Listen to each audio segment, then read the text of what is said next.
Good evening, everybody. Hello. Can you hear me?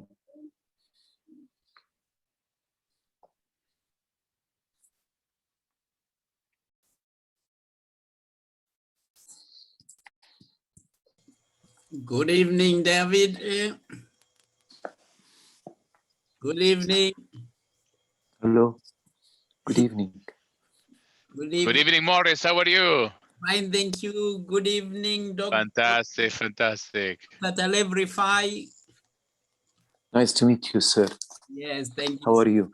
We are honored to have you again today. Oh, the honor is mine. The pleasure is all mine. Yes, I'm just setting up the system so that we start beaming live and have some entertainment. Okay. Yes, I'm just setting up the systems. And thank you. Welcome, Michaela. I can see you there. Good to see you. And to welcome Miss Beatrice Cassie. Good to see you. We got 4 minutes to go live now on Facebook and on Zoom. Maybe it's a good idea to review the program with us a bit. Yes, yes, yes. First, we are going to have just some introductions through and entertainment while we get ready. In the next 20 minutes, we're gonna have people joining in. When we start, so 15:30, we got some entertainment and our musicians. Then 15:40, we got the video by Polarprojects, followed by the song of the African Tourism Showcase, done by our musicians, Boloja and Dan Kioboli. And that will be followed by the welcome speech by the host, who is myself, followed by how the African Tourism Showcase has moved forward by Dr. Boekanyo, our moderator. Then Mr. Davide Bomben gives his presentation of the introduction to conservation and anti-poaching. He's gonna be followed by Sir Cuthbert, the chairman of the African Tourism Board. He's gonna be followed then by a speech by Dr. Walter Mzembi, the board member of the African Tourism Board. He will give his speech, followed by Miss Michaela Gabriel Sangwest, the conceptualizer of the anti-poaching concept, and she will then be followed by His Excellency, our guest of honor, yourself, Sir Dr. Celebrify. How long?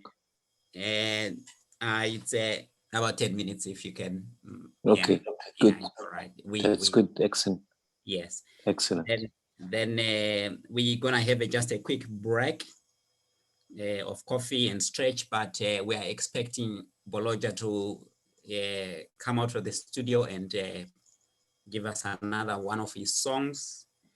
Then we're gonna have another presentation from Mr. Davide Bomben about the Poaching Prevention Academy, followed by Ambassador Miss Abigail Adesina Olagbaye, the board member of the board member from Nigeria. Yeah, from Nigeria. And she will be followed by a speech by Mr. Alessandro Palermo, who is a professional diver and professional hunter. Then we will have a presentation from Eswatini by Honourable Moses Vilakati, the Minister of Tourism for Eswatini. And the audience might be wondering which country is Eswatini. It's the country that used to be called Swaziland. Swaziland, yes. Yes. Then followed by, we were gonna host the Minister of Tourism for Tanzania. Unfortunately, our condolences to Tanzania at the death of His Excellency President Fuli. Yes. So Honorable Minister Ndumaro was gonna be here, but unfortunately he can't be here today because of the state funeral. So Tanzania is gonna be represented by Dr. Mauros Musa, the Executive Director of Tanzania Wildlife Authority. And I can see Miss Beatrice Casey is already here. And our condolences, Madam, on the loss of His Excellency. And right. Then after that, we're gonna have the representatives of Zambia, and we unfortunately, the Minister of Tourism is not present today, but he has sent the permanent secretary to the Ministry of Tourism, and we got Sir Patrick Lungu is gonna present on behalf of Zambia, and followed by a representative of Mpumalanga Tourism and Parks, and they are gonna talk about and present about South Africa.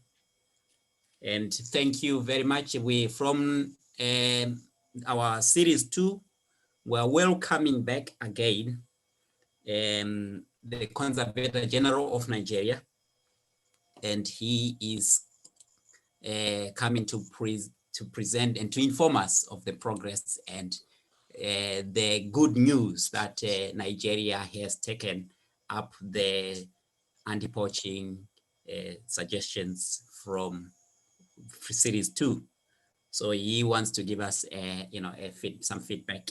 And so Dr. Alhaji Musa Goni will be our last presenter before summaries and commentaries and question and answer. And the close and vote of thanks is gonna come, and it's gonna be delivered by the Honourable Alain St. Ange, who is the president of the African Tourism Board and former tourism minister of Seychelles. And that's a lineup in the program for today. And thank you. That's very, very useful. Thank you. Thank you so much. Thank you, sir. Excellency. Thank you so much. I'm just going to get everybody in, and we'll get the formalities going. And in the meantime, I will let our moderators in. Thank you. Thank you, Maurice. Yes. Good day, ladies and gentlemen. Good day. You're all welcome. We are pleased that you're all here. Thank you very much. The Right Honourable Patron of the African Tourism Board, Dr. Taleb Rifai, Honourable Government Ministers and Representatives, Honourable Business Partners, Delegates, distinguished guests, colleagues, friends and families, ladies and gentlemen, we welcome you to our 3rd series. And I will put on the music for our African Tourism Showcase theme.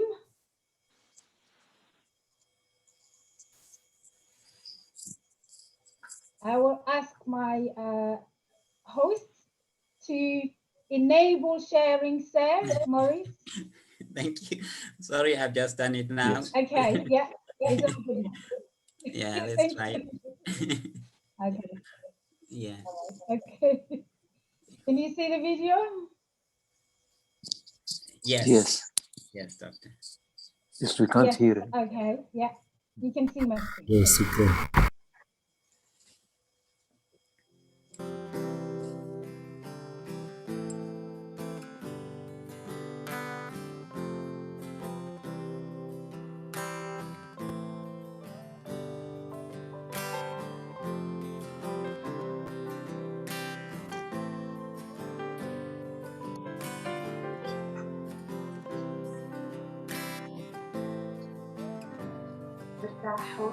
All this time, Yeah, the black one, right? cares about our future. All this time, you're killing our animals. All this time, killing our rangers. All this time, caring less about everything. You better stop this act.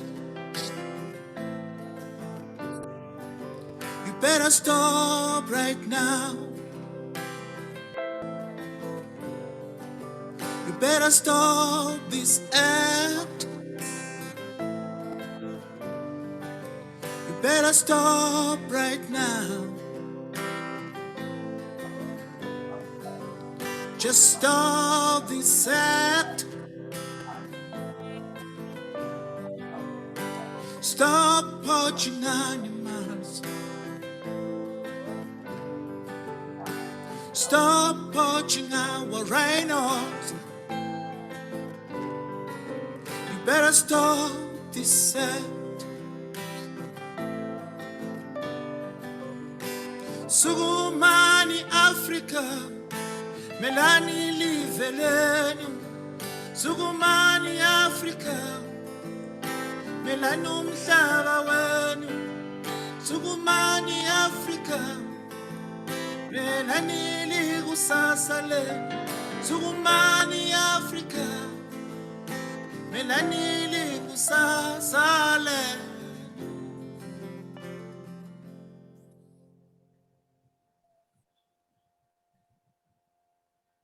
Thank you very much, everyone. I'm going to play our Polar project video, which is also super short.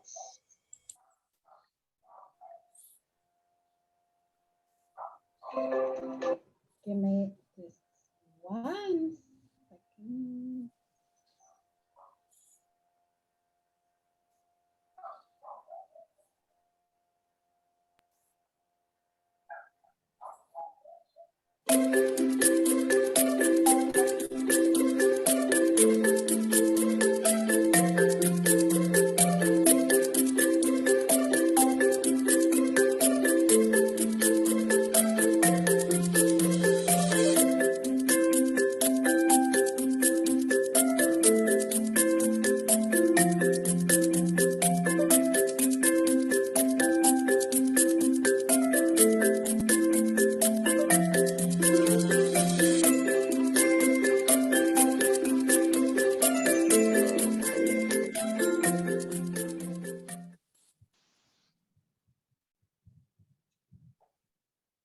Hello, I'm a new participant. Can you please book me in?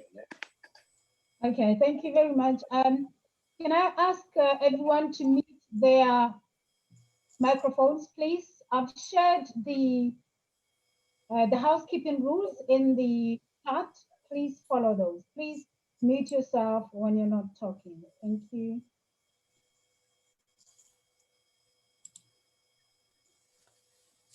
Ladies and gentlemen, all protocols observed. I would like to thank our host, Mr. Maurice Sotera, for such a wonderful introduction there. Hello, Maurice, my name is Alfred Dube from Zimbabwe in Bulawayo. okay, thank you, Mr. Alfred Dube. Can you mute yourself for now? And when it comes to you talking, you can unmute yourself. Okay, thank you very much. Our host, Mr. Maurice Kusatora, is the Executive Director of the African Tourism Showcase. He is a viable systems strategist that manages projects through Polarprojects. The video you just watched is a Polarproject. Polarprojects is a dedicated service for individuals, companies, and charities. Now let's talk about the African Tourism Showcase. This is an initiative by Polarprojects with an aim of returning tourism back to Africa. Our aim is to support the resumption of African tourism after the COVID-19 crisis by showcasing African safaris, hotels, and tour companies. Ladies and gentlemen, I serve in the project in the Polarprojects as a project management team of the African Showcase Tourism. And also I'm the marketing expert for Polarprojects. Now, let me hand over to our host, Mr. Maurice Kusatora. Thank you so much, Dr. Boykanyo, for such a lovely introduction and presentation, and the videos as well, which serve as our adverts. And ladies and gentlemen, and all protocols observed. Today we have the patron of African Tourism Board as our guest of honor, Dr. Talib Rifai. We got Honourable Alain St. Ange, the president of the African Tourism Board. We also have within the audience distinguished guests. Amongst them, we got the Botswana High Commission to the UK, His Excellency, Reverend Dr. Sekosi. We also have the Italian envoys to Uganda within our midst. We also have my very good friend, Mr. Godfrey Nyerere, and our condolences, sir. Mr. Godfrey Nyerere is the son of the founding president of Tanzania, Julius Nyerere. But he's gonna be here just for a short time because of the funeral of His Excellency, President Magufuli. Our condolences. We also have amongst us some dignitaries. We got our partners from Italy. We got our Poaching Prevention Academy partners, Mr. Davide Bomben. We got the conceptualizer of the concept of anti-poaching efforts, Miss Michelina Gabriel Sanquest, who came to Polarprojects with this concept of anti-poaching.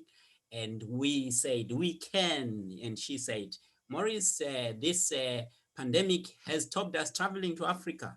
What shall we do about the animals? And we said, we can make it happen. So Miss Michelina Gabriel Sanquest, we thank you for taking this concept up to us and giving it our, trusting us that we can deliver. So hence we said, we will bring Africa and all the suppliers together via these meetings, and we are doing it. We are now on Series 3. We did Series 1, we did Series 2, and Dr. Talib Rifai was in Series 2 as a guest and delegate, and now he is our guest of honor. And in Series 2, we had Judge Frank Caprio, all the way from the United States. As we know him, he is the star of Caught in Providence, and he was here with us 2 months ago. We are planning for 5 more series this year,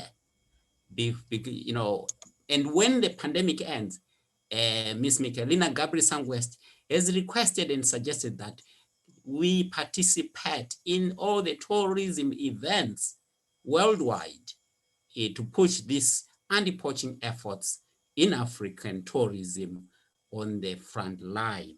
And therefore, today we got Zambia, who are going to tell us about their situation. We got Eswatini, and our Honourable Minister Moses Vilakate is going to be presenting to us. We got Tanzania, and Tanzania is going to be represented by Dr. Musa, the Executive Director of the Tanzania Wildlife Authority. And Zambia is going to be represented by the Permanent Secretary of Tourism, of the Minister of Tourism, Mr. Patrick Lungu. And that is me. But before I move forward, I want to introduce you to our moderator. And our moderator is Dr. Boykanyo Trust Penyo. She was born in a village 11 miles from the nearest school. She showed her determination to succeed from an early age by running the full distance every day to school and arriving on time. She gained a fitness which enabled her to win races and ended up graduating with honors and attending a master's in mathematics and physics. She went on to be a beauty queen and won the Miss Commonwealth International 2012. She's a proud recipient of many awards. She's a great ambassador for Botswana and Africa as a whole. She's a best motivational, she won a best motivational role model, an outstanding supporting judge in a number of African events. While she's based in London, she's moderating this event for us. I'm here hosting you from Scotland, although I'm living in England, but we bringing Africa and Italy and all the guests around the world together. And ladies and gentlemen, I give you back to our moderator, Dr. Boykanyo. Thank you. Wow, thank you very much, Mr. Maurice Kusutera, everyone. What a humbling introduction there. Thank you so much. I am humbled. I am the project support manager for African Tourism Showcase, and Mr. Maurice Kusutera, like I said earlier, is our project manager, and he is doing an amazing job. Right now, I'm going to play the African Tourism Showcase theme video.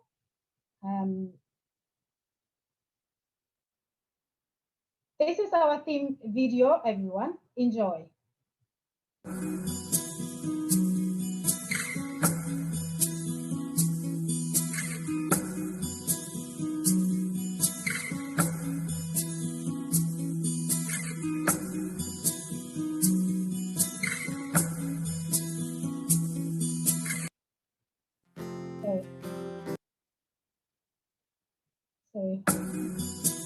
Sorry.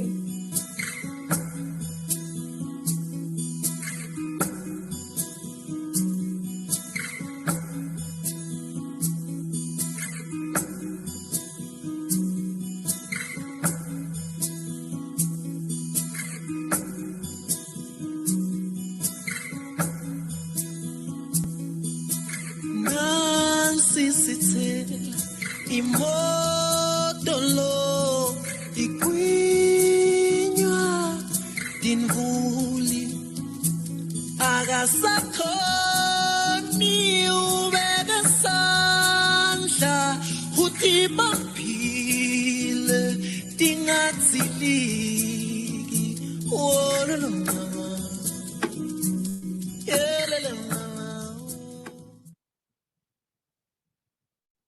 Thank you very much, everyone. I'm going to hand back to our host, Mr. Maurice Kusutera, to introduce our first speaker for today. Thank you, Dr. Boykanyo. Can you hear me? Yes. Yeah. Thank you, Dr. Boykanyo. Yes. Our speaker this afternoon, our first speaker is the president of the Italian Association of African Experts organization, which is an Italian registered NPO. And he is the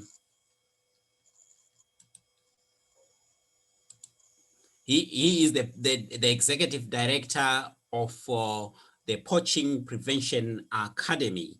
And he is also a security force assistance consultant at the NATO Center of Excellence. He is a lecturer in conservation for 3 Italian universities and is listed as an expert at the ACA Foundation. This speaker that I'm introducing, he is a consultant and African expert for a number of tour operators in Africa. He is a tactical trainer in anti-poaching and also in all areas of conservation. I am going to introduce you to Mr. Davide Bomben. He is our partner and he is here to give us his presentation. And thank you, ladies and gentlemen. All protocols observed. I present to you Mr. Davide Bomben. Thank you.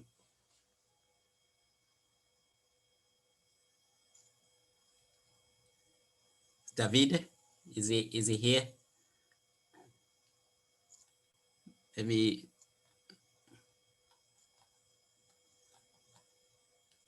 Oh, David. Can you hear me now? Yes, hear me yes. now? Thank you. Very good, very good. I think it was my screen that was actually stopping my voice. Now I think you can hear it. Once again, thank you very much, judges and gentlemen, for being here today. And I would like really to thank my dear friend Morris for the amazing job and effort that is putting every day to make these events so successful. And as we can see, the amount of dignitaries from different African countries are so incredible that I think that the success of this event is really assured. On this very first part of my speech, I would like to have an introduction of what it is the environmental crimes. And of course, we should actually talk about pollution, deforestation, wild areas, value the detriment, and of course, poaching. But because today we have to focus on poaching, I will just focus on it. Poaching is basically the illegal killing of animals, and it is linked to meat poaching, sport poaching, and lucrative poaching. Poaching in general is the world's 4th largest illegal trade. It means that after weapons, drugs, and conflicts with human beings, poaching is at the 4th most important and most lucrative illegal activity. When we talk about these, we normally talk about meat poaching, that is the illegal killing and sometimes also the selling of meat that of course it is illegally killed and of course purchased. As we all know, we all are aware of the fact that the COVID-19 is coming from the wet market from China, and maybe the animal that is the vector of this kind of situation, it is the pangolin, most probably coming directly from Africa. The problem with this kind of poaching, once again, meat poaching, it is linked to the fact that the instruments that are used are not discriminative. It means that inside snares, traps, and the use of dogs and weapons, anything can be fell in. So it's not only the food, so not only the animal that can be transformed into food, but sometimes it can be even animals that are very important because they are the attractors of tourism in different African countries. You can see from this image, gruesome, I'm very sorry, but sometimes images speaks more than 1,000 words.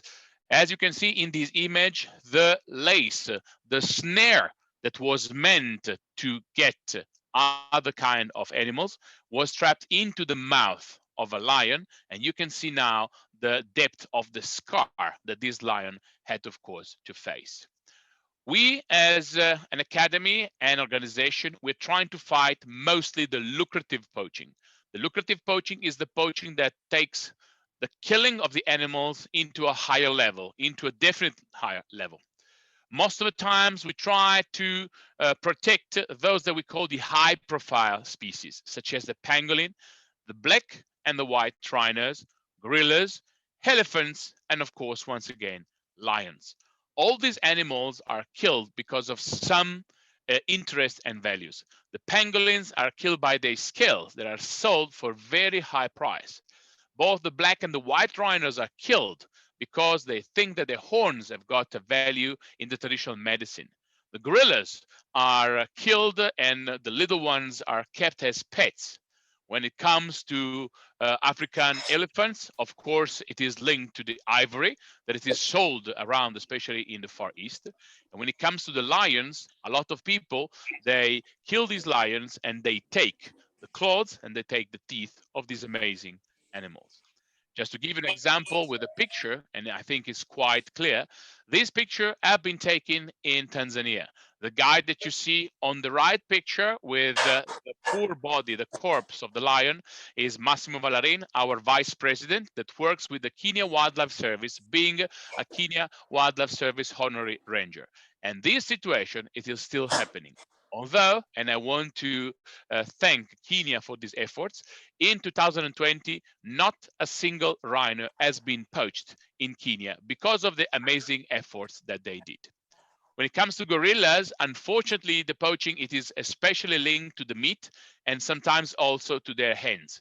It has been said that a lot of these warlords that move around the volcanic area in Congo, they like to have gorillas' hens and they use it as ashtrays, just to get you an idea of the horrific concept that sometimes human beings have against wildlife.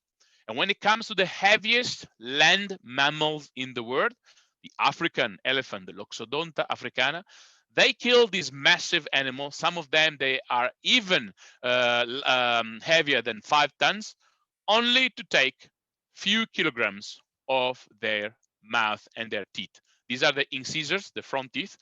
They are used in China, Myanmar, and Vietnam to create those kinds of objects. And I promise you, none of us needs those tusks, but the elephant. When it comes to the rhinos, the poaching in Africa have a very bad escalation.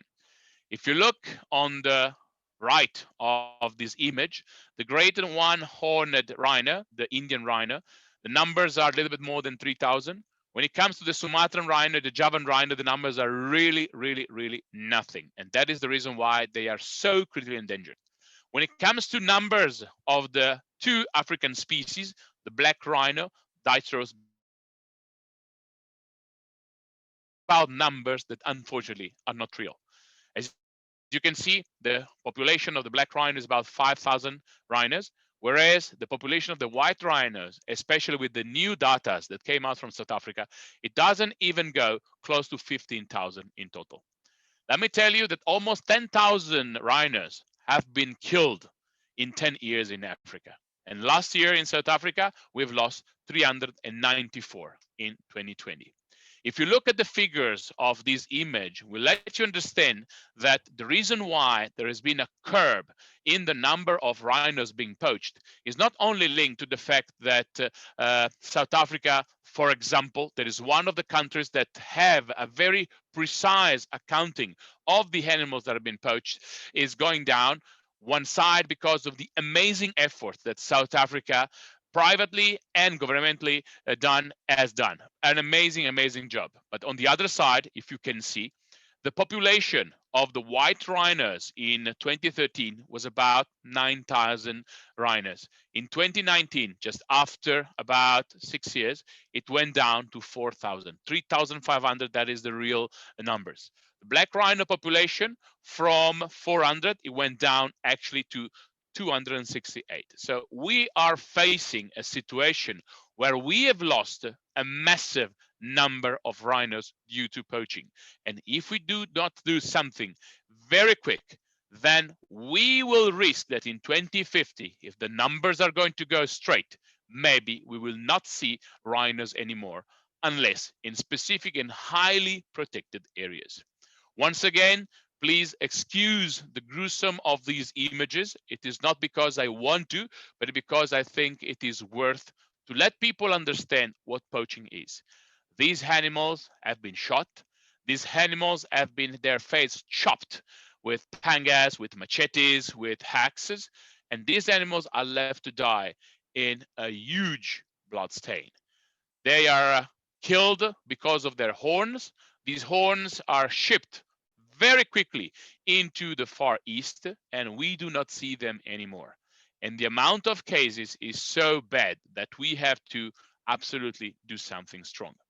Please bear in mind that the number that I showed you only talk and take in account the adults. It means those animals that are already grown, but they never take in consideration fetus. So many of these magnificent animals, black and white rhinos, they are pregnant where they are killed. They are pregnant while they chop their face. They are pregnant while they've been shot. And the fetus, unfortunately, dies inside the mother's body. And once again, these numbers are not correct. As you can see in this image, this beautiful animal, I think that everybody will understand why we really have to fight as much as we can against this gruesome and terrific situation.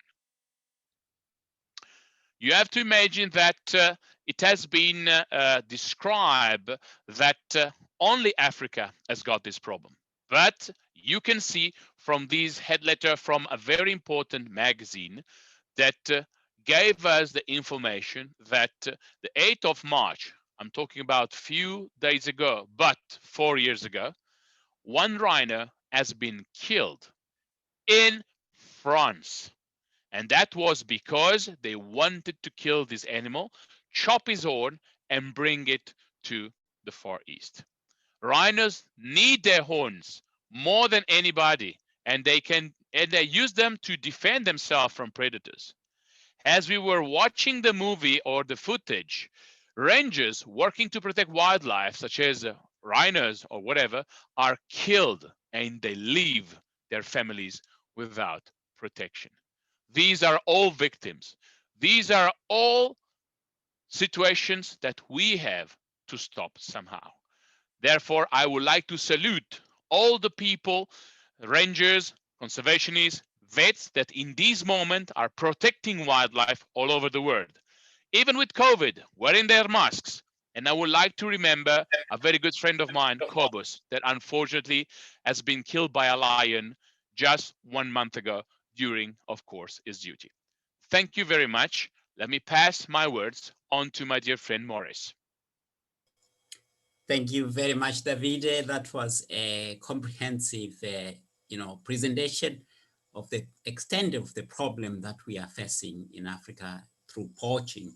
And we thank Poaching Prevention Academy for being partners with us in delivering this series. And we are looking forward again to your second part of your presentation later on.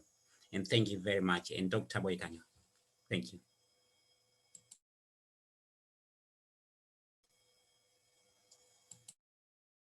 Dr. Boikanyo.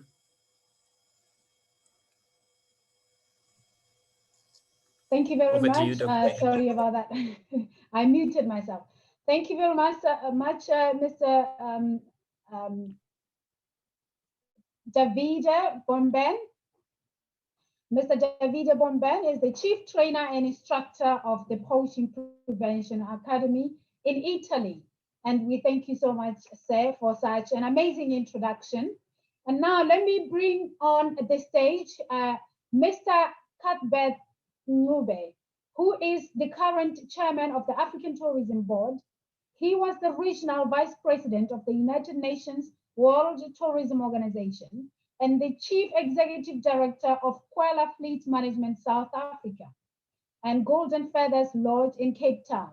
He has over 20 years experience in business leadership and business development, including his role as the regional vice president of the United Nations World Tourism Organization. Ladies and gentlemen, all protocols observed, please welcome Mr. Cuthbert Ncube on the stage. Thank you so much, Doc. Before we proceed with our engagement, may I request a moment of silence for our fallen fathers, fallen heroes, our fallen leaders, His Majesty King Goodwill Zwelithini Gabheke Zulu, an advocate of peace and unity in South Africa and the region at large, and His Excellency President Magufuli of Tanzania, who has championed the true African agenda, a true Africanist indeed. As we mourn with our brothers and sisters in Tanzania, let's progress his legacy. May we kindly have a moment of silence.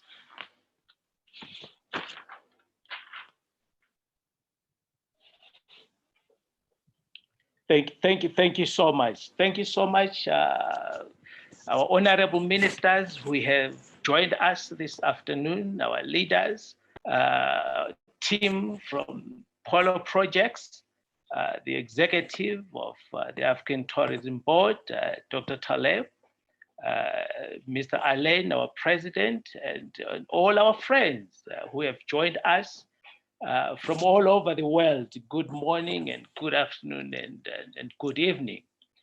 Dear colleagues, the realities of our day warrant a more versatile approach. My heart grieves, especially after the presentation of our brother David and the gruesome and killing of our valuable animals. So the versatile approach to all we do business and in the communities among whom we do business with. For a sustainable business practice, I have discovered that the most versatile approach is one that borrows pollen from all neighboring flowers.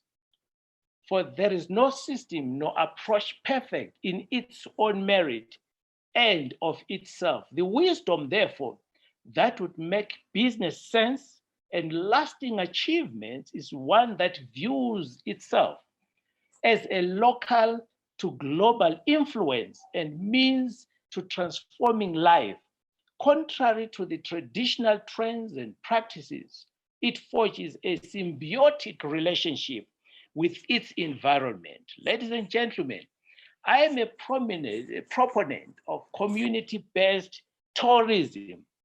The views and approaches I propose this day will curtail a lot of our social upheavals in instability. I have watched with gross pain as our animals are butchered for their horns, for their meat, for their skins, and even the loss of life to men and women who have dedicated their lives in preserving our wild animals, the glory of our inheritance, eradicated to the core. These are realities we are dealing with. In view of these factors and many more, it would be wise for all of us to address remedial processes and procedures for a more sustainable business practice. A case in point, if in the Kruger National Park in South Africa, Virungi National Park in Congo, Singita National Park in Botswana, Shani Royal National Park in Eswatini, just to name a few, could culture themselves into incorporating the local communities into business partnerships. Investors will be assured of business sustainability with secured guaranteed returns. Let us all face it, these poachers, they live within our communities. So there is no amount of training and arming of our rangers to the core will be able to deter these desperate and unrepented poachers until we realize the need of incorporating the custodians, our communities around our national parks.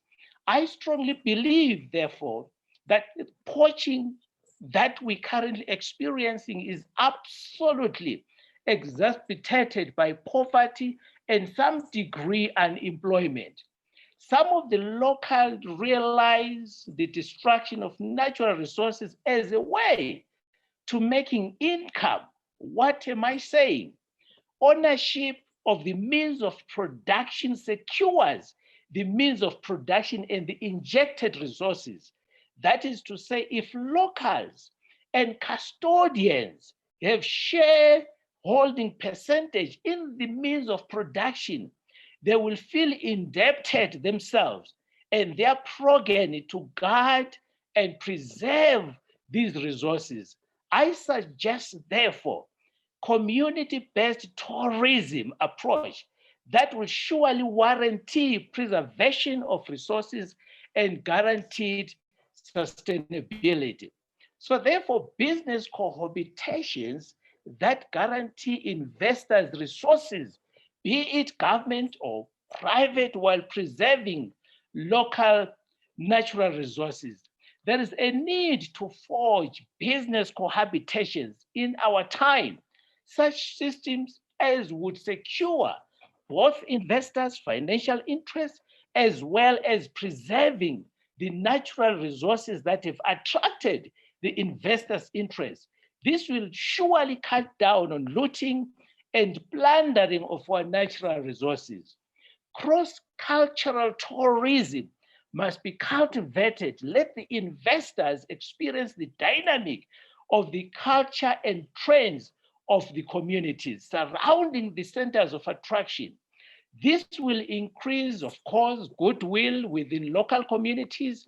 Therefore, intercultural tourism should be the order of the day.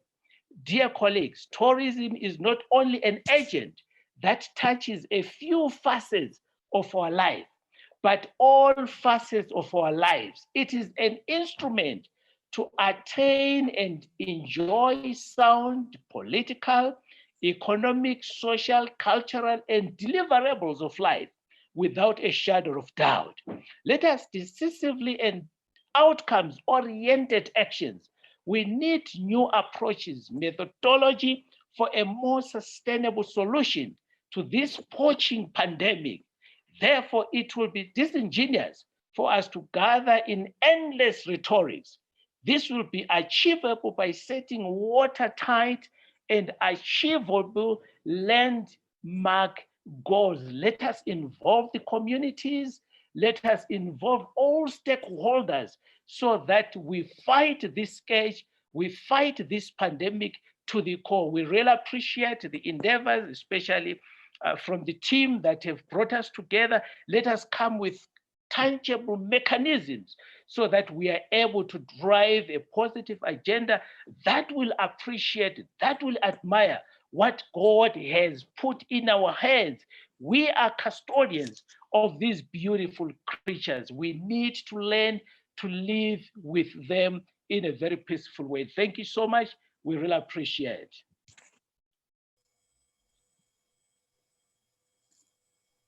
Dr. Boykanyo?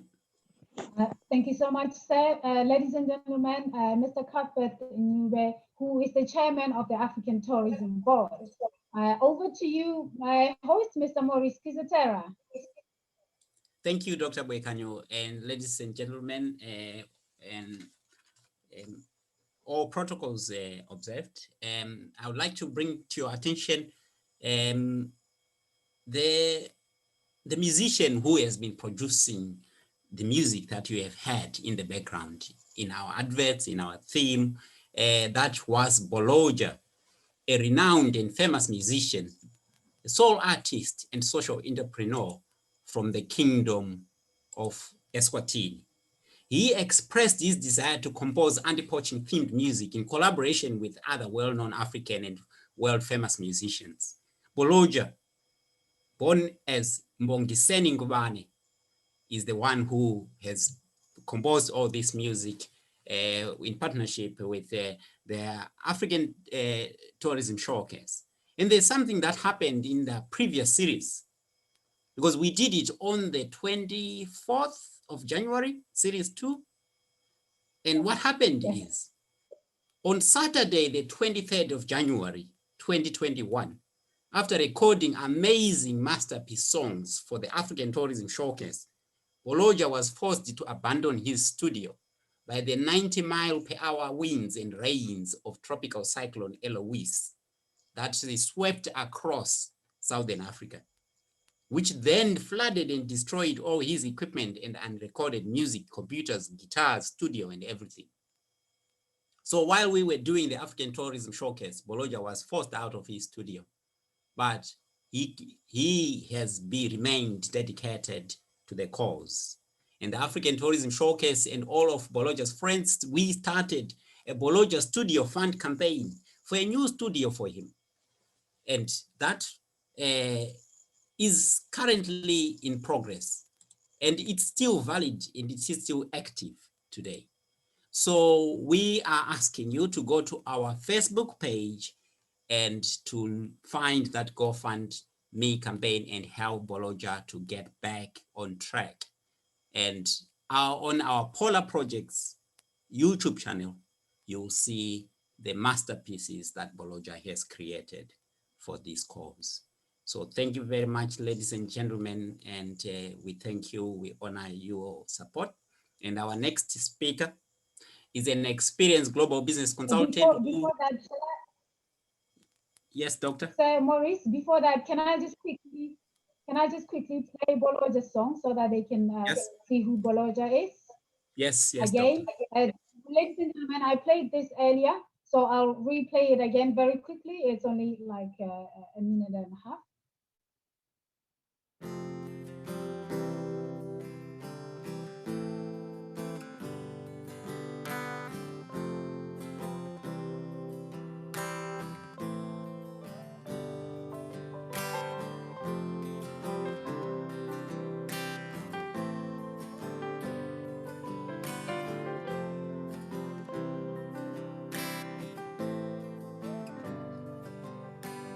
All this time you care less about our future. All this time you're killing our animals. All this time killing our rangers. All this time caring less about everything. You better stop this act. You better stop right now. You better stop this act. You better stop right now. Just stop this act. Stop poaching animals. Stop poaching our rhinos. You better stop this act. Sugumani Africa, Melani Livelenu. Sugumani Africa, Melani Umhlaba wenu.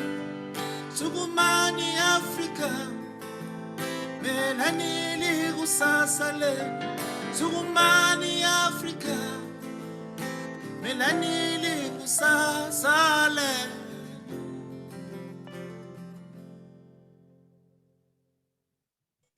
Thank you. Over to you, Maurice. Thank you, Dr. Boikanyo, and thank you very much. And that was one of the videos and songs that Boloja, composed for us.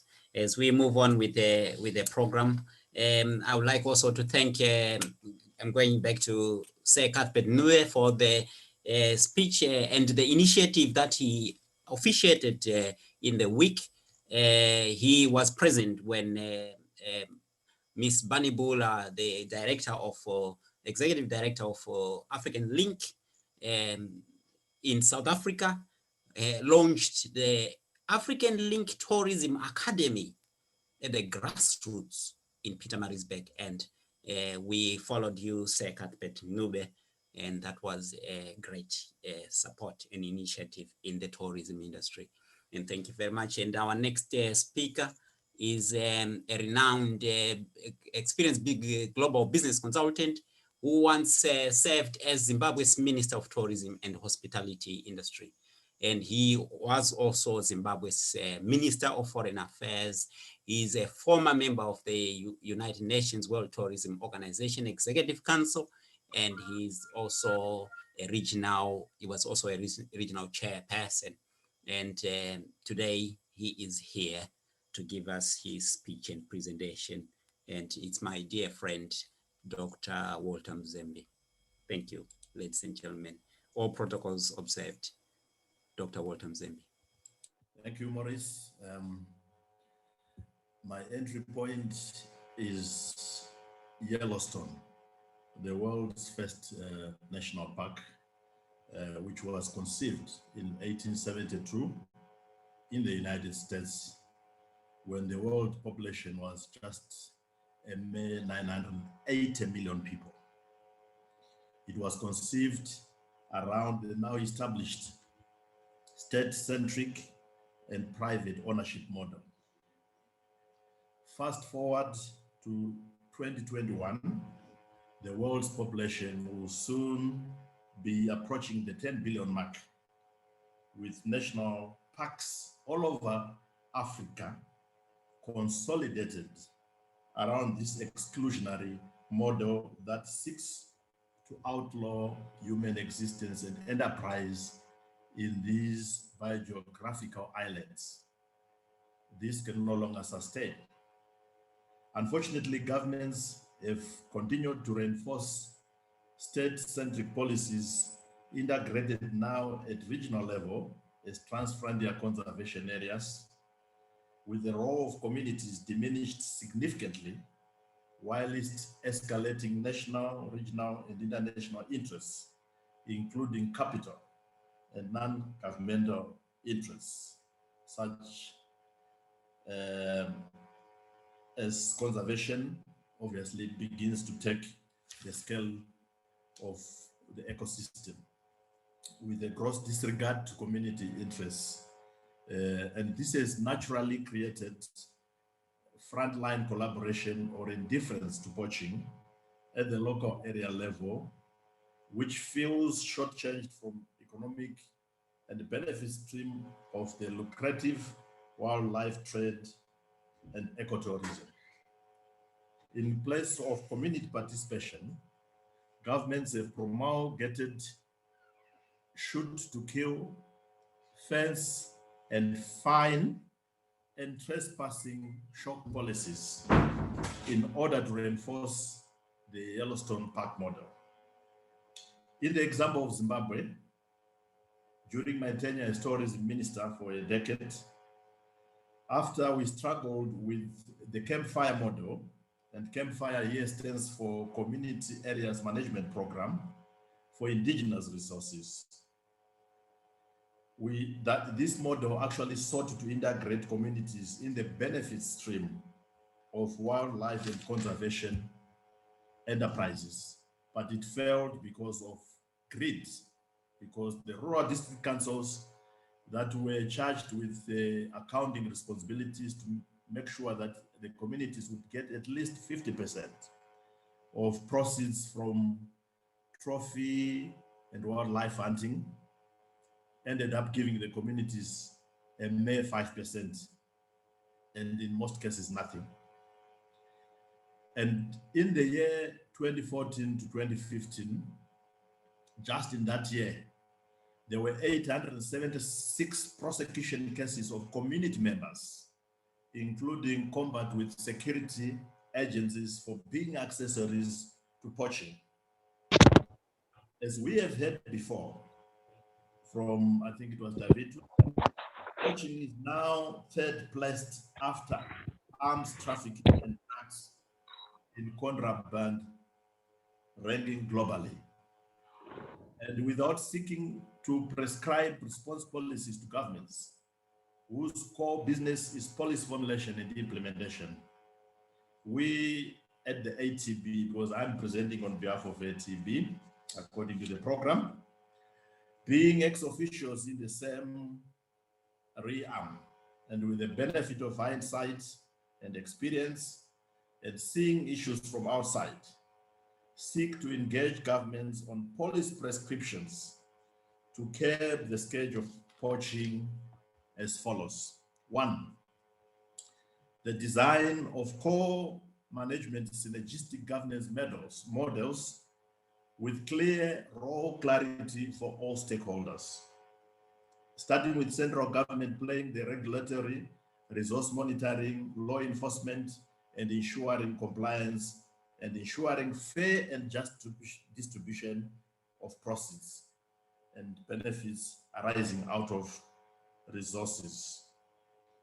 The second stakeholder being the inclusive community representation of councillors, chiefs, pressure groups, youth, women, who shall act as resource stewards, and they are very experienced in that area. The third stakeholder being the private sector coalition, to include safari operators, tourism operators, and conservation organizations, non-governmental or private, local and international, providing support and funding and technical experts for viable conservation business. And the fourth stakeholder being delegated central government roles, such as the rural district councils, who should ensure direct local participation or participatory and consultative engagements with communities. All these role players contribute to a core management structure with full inclusive mandates. And we shall be sharing those models on governance of conservation in biodiversity areas.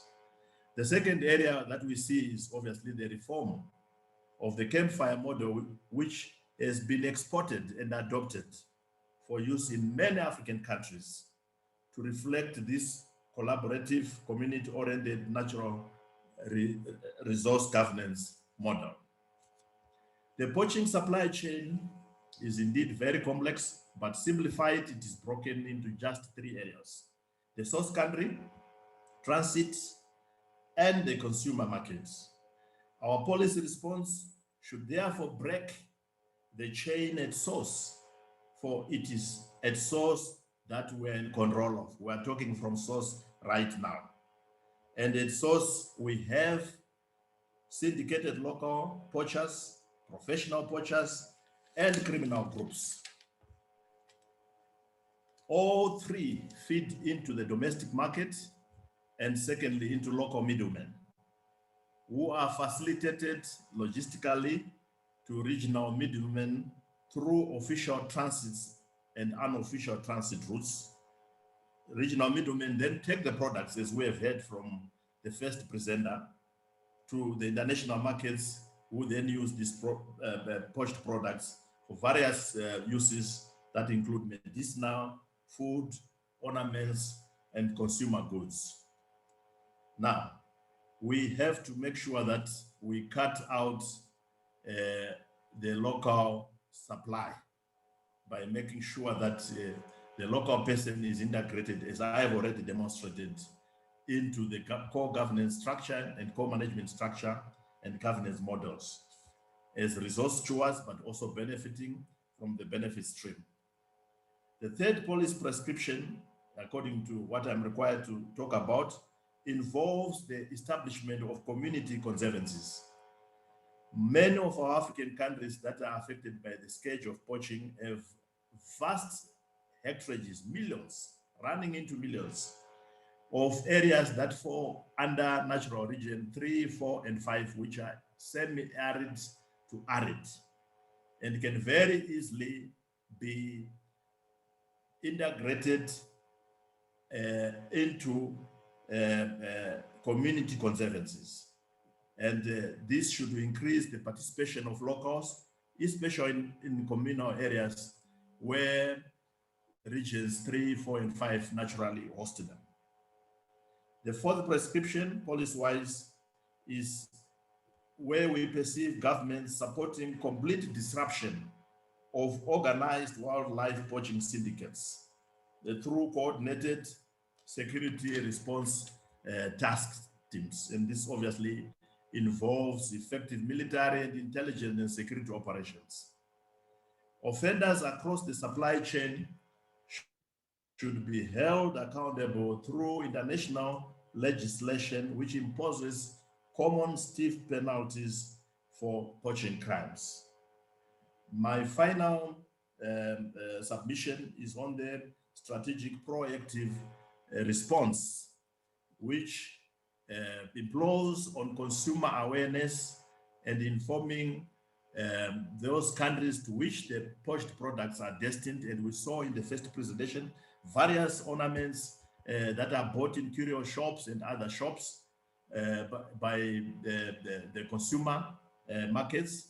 We really need to go on a serious consumer awareness campaign and inform them of the impact and the need for reciprocation in dealing with illicit activities in wildlife species and bring a halt to supply chain demand that is motivating poaching.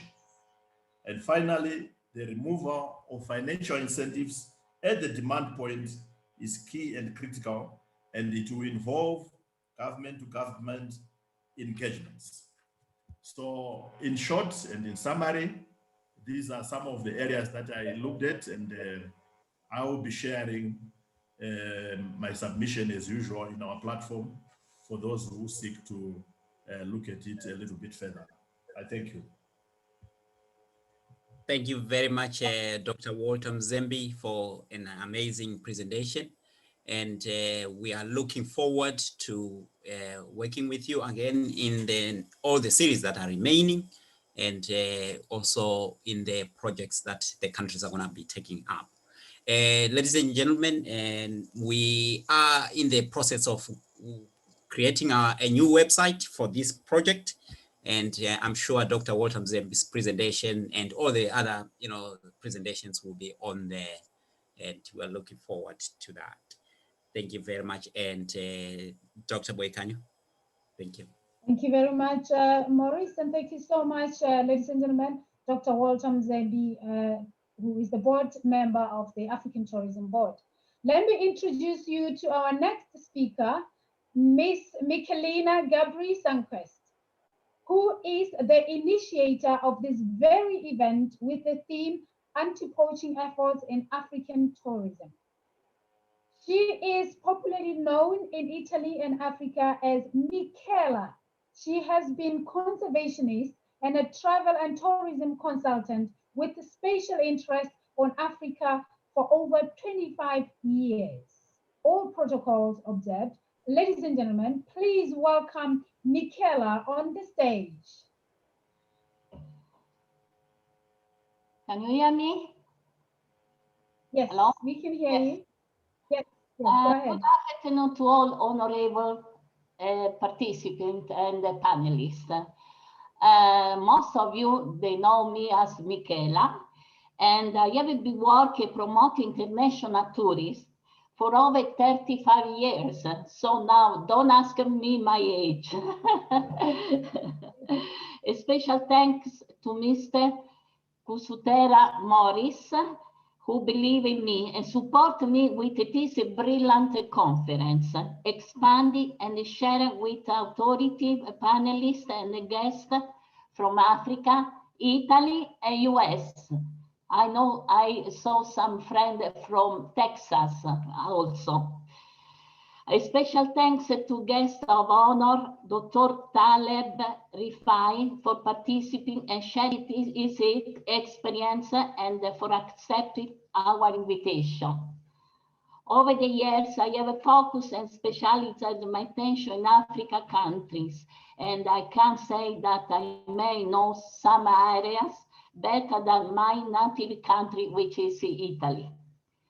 I strongly wanted this conference to be held to emphasize that tourism in Africa does not exist without the conservation of animals and the environment, which means that the tourist economy in Africa must face the problem of safeguarding the big fire in all of the parts, in all Africa countries, and that anti-poaching service need to be supported, respected, outgoing effort so that the training of local rangers, organization, a community will ensure that the wildlife, environment, and the tourists may flourish and grow. Our friend Davide Bomben he did already clarify the details of a train beyond, and then in the second part, he will explain more. Unfortunately, the pandemic has respect and impacted the world. We in the tourism sector have been impacted very heavily over the course of the pandemic. However, I am optimist and I will always continue to get excited for the moment, memories and the experience of Africa and how Africa resilience will surely rebound and become the world-loading destination for tourists. But we must present our wildlife, nature and environment if we are to have a flourishing African tourism. Also, Morris put at the beginning to my presentation that I would suggest all these honorable ministers to have a stall or booth in any place when there are some travel show. I will be in charge for Italy whenever we open the travel show in Milan, in South Italy. Thank you for your attention. Thank you very much. Thank you very much, Michaela. I mean, she is passionate about conservation. You can just hear it from her voice. Thank you so much. I give it back to you, Mr. Morris.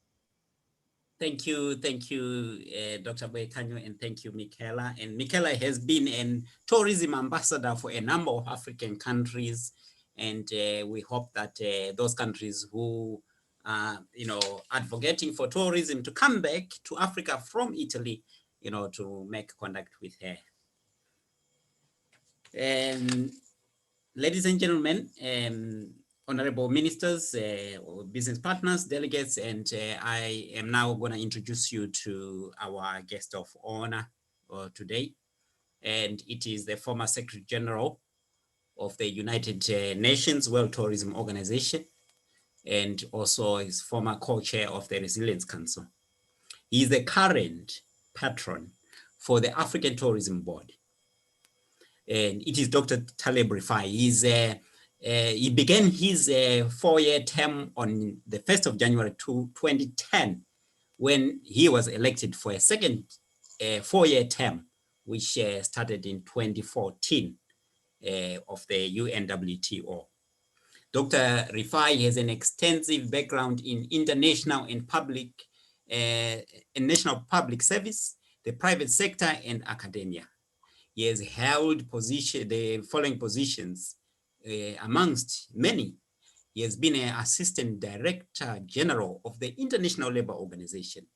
He has held several ministerial portfolios in the government of Jordan, where he was previously the Minister of Planning and International Cooperation. He was also the Minister of Information, and he was also the Minister of Tourism and Antiquity.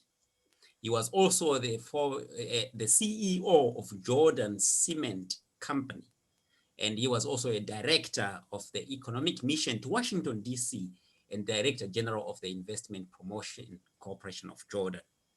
He has been involved in research, teaching, and practicing architecture and urban design in Jordan and the USA. Amongst many of his qualifications, he has a PhD in urban design, regional planning from the University of Pennsylvania in Philadelphia, an MA in engineering and architecture from Illinois and Chicago, and a BSc in architectural engineering from the University of Cairo in Egypt. He is passionate about tourism in Africa. And ladies and gentlemen, all protocols observed, Dr. Taleb Rifai. Thank you. Thank you so much, Morris. Thank you for this very kind introduction. I'm humbled by what you said. I am very passionate about Africa, for sure. We all came out of Africa after all. This is something that I want to stress here. All human mankind came out of Africa, out of East Africa. I want you all to look at the series in the BBC television called The Journey of Man, to see the 9-10 episodes about how people came out of it. Okay. I'm an African myself. I may not look like one. I may not have the right color skin or the right eye color, but I'm African at heart. I was born in Cairo, Egypt, in Africa. And I consider myself, like everybody else, an African. So thank you for this kind introduction. What I want to talk about here is the connection between history of Africa and the poaching. I believe that poaching is a crime, like has been said by so many people. And the song that Stop This Act Now, that's a song we must all remember. Stop this act now, because Africa has been through a lot. The last 2 centuries, Africa has been subjected to slavery. That's an act against mankind. It's an act against another creature of God, which are the animals of Africa. And we are contributing to this somehow as a worldwide market. So please, I'm begging all of you, look at it in that perspective, the perspective that we need to correct mistakes, not commit new mistakes. Rhinos, elephants, all of these wonderful elements deserve what they have. They deserve to be preserved. I'm very, very passionate, and I'm very thankful for our chairman, Cuthbert, and Mr. Walter Mzembi. Stress the role of the local communities, because it's the local communities at the end of the day that benefit or suffer from this. Just like the episode of slavery, we cannot let this episode pass by unchecked in the history of Africa. Now, why is the local community important? Because sustainability, what we talk about, is not just about environment. It's about social and economic sustainability. It's about people. It's about sustaining life on Earth. That's what it is. Sustaining life on Earth means that we have to preserve some of our values and our treasures. And these are some of our treasures. The local community must recognize this and not cooperate at all in trying to facilitate this, as has been hinted at by some speakers. Rhinos in Africa, for example, in Kenya, COVID-19 has played a positive role. The population of rhino was doubled in the last few months, simply because people don't go to Kenya anymore. Now that's lots on one part. It's again on another part. COVID-19 is an opportunity for us. I want to stress this very much. COVID-19 is not just a crisis.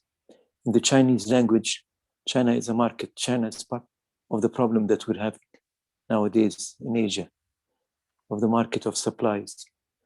But Chinese language says that crisis and opportunity are one word. So there are opportunities that come out of each crisis. The opportunity now is to look at how beautiful, how clear our skies are, how wonderful the population is, how good it has been to live without much crowds coming to our land. Now, that doesn't mean that we don't want people to come to our lands. To the contrary, I've been very active in the Africa Tourism Board with Cuthbert, with Walter Mzembi, with Alain and Ange, with the good people. I know Walter Mzembi has been a wonderful friend for a long period of time. But he said it's very, very important. Please look at it again. Now, why is this opportunity good to remember? Because it showed us the other side of life, side that we did not see before, a side of shining sun, a side of no crowds coming to just look at us. You know, the local community must look at tourism and travel in a different perspective. It's not just an European blue-eyed blunt person coming from Mars to visit us. The local community must be part of this. The local community must engage. We must lower the walls between the local community and the visitor. After all, a country that's not visited and appreciated by own people cannot be appreciated by a foreigner. So that's what is coming out of this crisis. I sincerely hope that all our friends in Italy, particularly Davide and Michela, are with us all this journey to pass through and to commit all the right actions that we need to do. The killing and eating of the animals is not going to get us anywhere. It will consume our most precious asset, an asset that's not available anywhere in the world. I heard about this rhino that was killed in France, probably was brought from Africa or somewhere like Africa. Africa is the future without doubt to me. Africa is the continent where we are all hoping would have the rebirth of mankind, new values. Africans have never held any grudges against anybody. It's the world that has treated Africa unfairly so far. We don't want them to treat the animals of Africa now unfairly. That's my message to you. Miss Michela, Italy is a wonderful person. It's an honor to be here. Africa is all one in this. So please, please, everybody, don't let this thing pass by unchecked. I think what Walter Mzembi at first laid ahead is a good plan. Let's look at it seriously. We are all here to help Africa because Africa is part of us. Africa is our future, without doubt. I thank you all very much. Thank you so much, Morris. Thank you, sir. Thank you, Right Honourable Patron of the African Tourism Board, Dr. Taleb Rifai. We thank you for your leadership. We thank you. You still keep going and going and going, and you are pulling the young generation towards this goal of conservation in Africa. Thank you. Dr. Boykani. Thank you so much. And yes, of course, ladies and gentlemen, that was our guest of honor, Dr. Taleb Rifai. Right now, it's time for a short break. If you need to have a sip of water, coffee, stretch your legs.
baphathi nebaholi balamave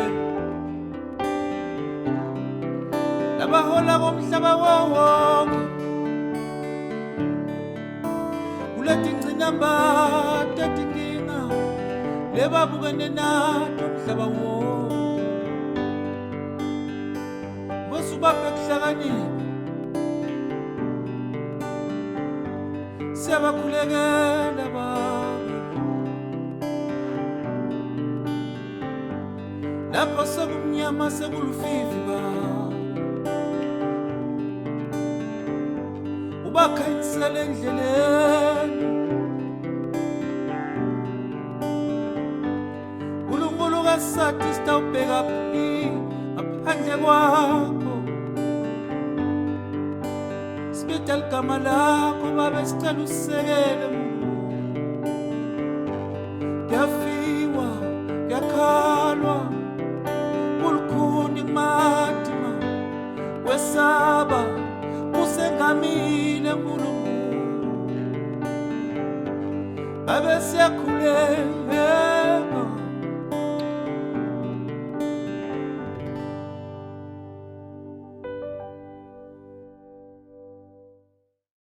Dr. Baker. Thank you. We're ready to move on. Yes, ladies and gentlemen, welcome back. Over to you, Maurice. Thank you so much. Yes, I would like to acknowledge that that video and that music was created for us. Let's move on. And in the next section, we are gonna have another short presentation from Davide. And then we're gonna hear from Ambassador Abigail Adesina Olagbaye, who is the board member of African Tourism Board. We're gonna hear from Mr. Alessandro Palermo, the professional diver and hunter, and we'll have the presentations from the countries of Eswatini, of Tanzania, of Zambia, and a representative of Mpumalanga Tourism, and we'll hear from the Conservator General of Nigeria and National Parks, Dr. Alhaji Musa Goni. And over to you, David. Thanks once again for these amazing presentation, and I would like to thank Dr. Taleb Rifai. I already listened to his speech when we had the very first meeting together, and it always really highlighting the fact that you always put together the concept of community and Africa as a broad picture. So thank you very much for these. Now, of course, I'm going to detail what we really do. I'm the president of the Italian Association of African Experts. Is a non-profit organization that was founded in 2009 here in Italy, and our focus is promoting ecotourism to Africa and, of course, conservation. In a certain period, we needed to evolve our activity. So not only the sponsorship of equipment, but we needed to start also our academy, and we created a training protocol that falls under the project called Poaching Prevention Academy. We have been lucky enough to meet in our activity the Nocton Specialized Security Solution. There is a company based in South Africa that works in anti-poaching since the last 15 years. And we decided to join our forces together, and we created together the Nocton Poaching Prevention Academy. This academy, Nocton Poaching Prevention Academy, is an academy that, of course, as is representative not only in South Africa, but also in Namibia. And we also have someone working with us in Botswana. So it is very important for us today to promote the concept of what we can do and support different countries in what we normally do. The Nocton Poaching Prevention Academy is recognized by the European Security Academy, the biggest training facility, private training facility in Europe. It is based in Poland, and all our protocols are revised and renewed by the Tactical Professional Academy. That is one of the most important academies we have in Europe. We work in close partnership with the NATO Security Forces Systems Center of Excellency. We can even call it something like the University of the Army. And we are recognized by the National Association of War Volunteers and Veterans here in Italy. In South Africa, we've got the recognition by the Private Security Industry Regulatory Authority. And as you can see, that is the number that recognize our activity in Southern Africa, where the SADC activity is done.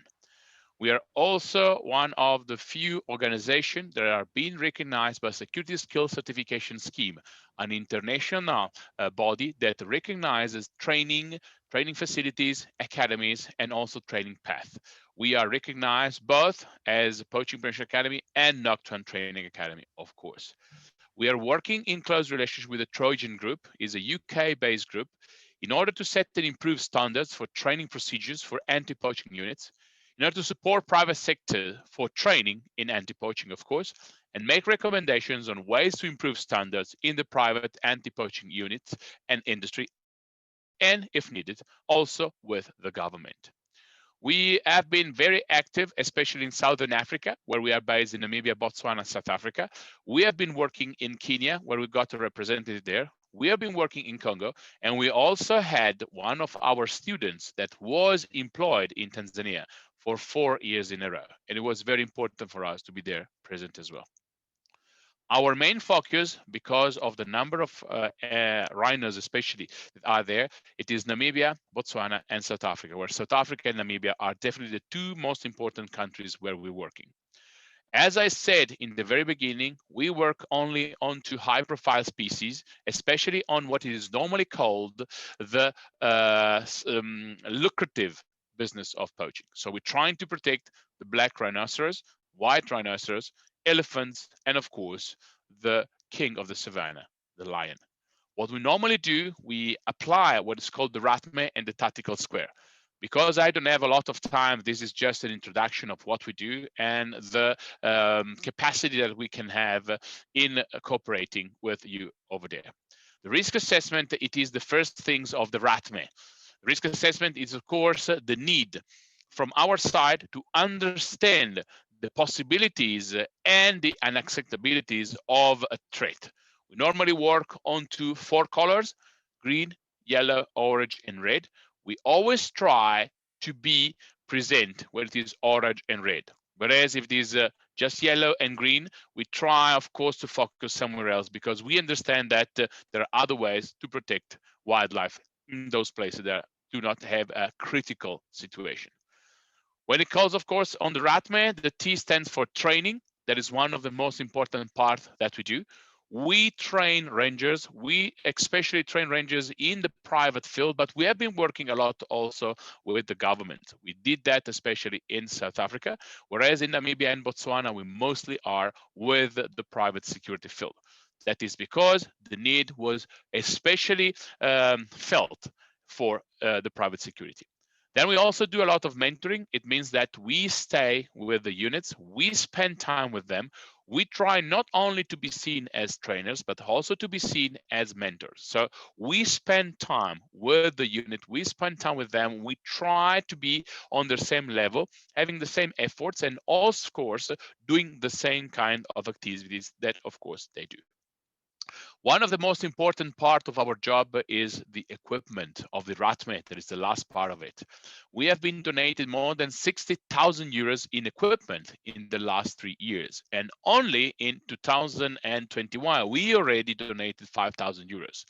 Just to give an example, in 2020, we have been donating about 50 boots for our rangers. We have been donating around about 200 chest rigs. There are those vests that people normally wear and rangers have to hold their equipment. We have been donating in total 4 different night vision goggles and thermal vision goggles that all come from the army that we have linked with. We've been donating even, and I quite say that is quite important, a vehicle to a private game reserve in Namibia, and they use it for the border patrol. So another very important part of our job. The other important part of it is the tactical square. Normally in the army, we always talk about the tactical triangle when we have to choose the right people. We have to train the right people in a good way. We have to find for them the right equipment, but we understood that the good motivation in anti-poaching is fundamental. Therefore, these 4 different tasks are all part of our job, are all part of what we want to do and we try to do every day. We're more than happy, and you're more than welcome to call us so that we can give you our support, share with you our knowledge and skills to any Africa government or private organization that's interested in getting supported Once again, let me repeat it. It is free of charge. We do it because we want to protect African wildlife. We are in the process of meeting the European Parliament and other important donors to help us to help you as much as you can. For any need, you can reach us at our website. That's www.poachingpreventionacademy.org, or you can write us at info@espertiafrica.org or poachingprevention@yahoo.com. That is my private email. So thank you very much once again for all the panelists that had the chance to speak today. And thank you very much to Polarproject for putting all these efforts in creating this amazing event. Thanks to all the governments and representatives that are here from Jeddah. Thank you very much, Davide, for another, presentation, which was quite, insightful, and thank you very much. And to all our invited guests, where we sent our concept note of the project of this event and what it is all about. We also put in what the partners have recommended as a recommended pathway when you access the funding and the assistance that Davide has mentioned. And thank you very much. And we move on to Dr. Boyekanyo to introduce us to our next speaker. Thank you, Dr. Thank you very much, Maurice. Ladies and gentlemen, that was Mr. Davide Bomben, the Chief Trainer and Instructor of the Poaching Prevention Academy in Italy. We thank you, sir, for such an amazing introduction.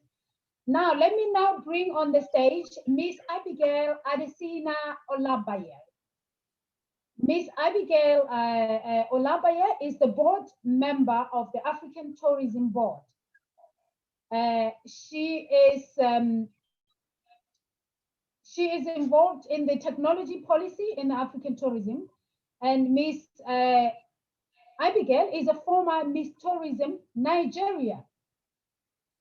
And she is the CEO of Desigo Tourism Development Company, which is a destination management company that promotes destinations through projects, investment, events, tours, etc., etc. All protocols observed. Miss Abigail Adesina Olagbaye, you're welcome on the stage. Thank you so much, Dr. Boyekanyo, for the warm reception and the welcome. I am grateful. Thank you to all, to our organizers, for the platform. Thank you so much for the wonderful initiative. My friend Michelina, Ambassador Michelina, thank you so much for this wonderful initiative. Thank you to the team that has worked around the clock to put this wonderful event together. This is the third in series of this great initiative. I am privileged to be part of this ongoing narrative of a very pertinent problem in African tourism. It's worthy to note that, noteworthy to say that, Nigeria participated in the second series, which we had last month, February, and I would leave our Conservator General, who would still be speaking and giving his remarks in the course of this event to, of course, I believe he would include in his remarks, the fact that, yes, Nigeria is happy to be part of this project. If Africa is going to be, if we're going to be smart and effective in our fight against this scourge called poaching, we must embrace technology. I'll be speaking on technology in African tourism. We need to embrace technology. We cannot underestimate the benefits of the use of technology, even though the use of technology, I wouldn't say that it is the single solution to poaching, but we must recognize the advantages of including this, in our approach, to the solution to anti-poaching. In a country like South Africa, there are more than 1,000 rhinos killed each year from reports between the year 2013 and 2017. Poaching has caused a decline in African elephants from 1.3 million to 600,000 between the year 1979 and 1987. In 8 years, can imagine the decline in the number of elephants, and with more concentration on the ones with the biggest tusk. A horn could fetch a poacher 150,000 rands, which is nearly 5 years' salary in one day. So we can imagine how this trade has become attractive over the years. Poaching, particularly of rhinos, have become a deadly issue. One rhino dies every 8 hours, and according to International Ranger Federation, the IRF, since 2009, 871 rangers and conservationists have died. So like I said earlier, there might not be a single solution to this problem, but we must look at how we can appropriate technology, to provide solution to this problem. Now, I want to quickly, I want us to look at the possible solutions that we can apply to the problem. Number one, training. We have to, embark on training for rangers. They have to be trained especially in military style. We need to begin to, upgrade our approach. We can't do things as we used to do. So right now we must begin to adopt more invasive and more aggressive, approaches to this solution. Now, the use of Internet of Things, of course, I'm talking about technology in Africa, in anti-poaching in African tourism. So we need to look at the use of Internet of Things to track people, the use of tagging and sensors, the use of having situation room on the park, whereby you could have a constant monitoring of the park area on several monitors displaying live feeds from CCTV cameras and thermal cameras, the use of local area network and Wi-Fi to enable communication, back and forth on the park, transmission of data, which can be stored on a server and backed up on cloud. So the parks have to be, high-tech in technology, use of tracking systems on the park, such that every car that enters the park is fitted with a tracker. The use of technologically enabled perimeter fence, around the park, the use of acoustic fibers filled along the perimeter fence, which could, would detect sounds and give off alarms, if wires are tampered with or if wires are cut. And then the use of thermal cameras that can capture movements and capture images. I want to quickly also look at, more in detail the use of these technological solutions. I talked earlier about the use of tagging and sensors, which we can use to monitor, for use of monitoring on the parks, fitting sensors into rhinos, the rhino horns. Of course, we need to look at the sensors that are appropriate, not too weighty, that would harm the rhinos. There are different sizes of those sensors that are, of course, over the years, technology has been refined and continues to be, refined to solve problems. Initially, there were sensors that were too humongous, that the one across their collars, so those were too heavy on the animals. So now we have smaller sized sensors, and of course trained detection dogs. Dogs that are specially trained to detect movements, to detect weapons, to detect ivories, to detect poachers, poaching activity. The use of camera traps, to monitor as well animals and activity of poachers. Artificial intelligence, the use of artificial intelligence cannot be underestimated. We must We must look at the use of machine learning algorithms that will identify single species and images. As things are going on in the park, these are technologies that can help to give real-time data and information. This is already being used by the Zoological Society of London. And of course, the use of satellite images of animals like polar bears, of whales, of penguins, of seals, wild beasts that can be captured by satellite remote sensing. And so all these solutions or approaches, techniques can help conservationists to count and monitor wildlife and monitor activities. Of course, I must also talk about the use of drones, but of course, drones have a limitation in terms of the battery life, and in a case where we have, if the park is quite, if it is a large area, it might be a challenge to have a drone working for long hours, so yes, like I said, technology has its limitations, but it would definitely help to provide solutions, and it's better than just fighting poaching, without the use of technology. And I want to quickly touch on social enterprise.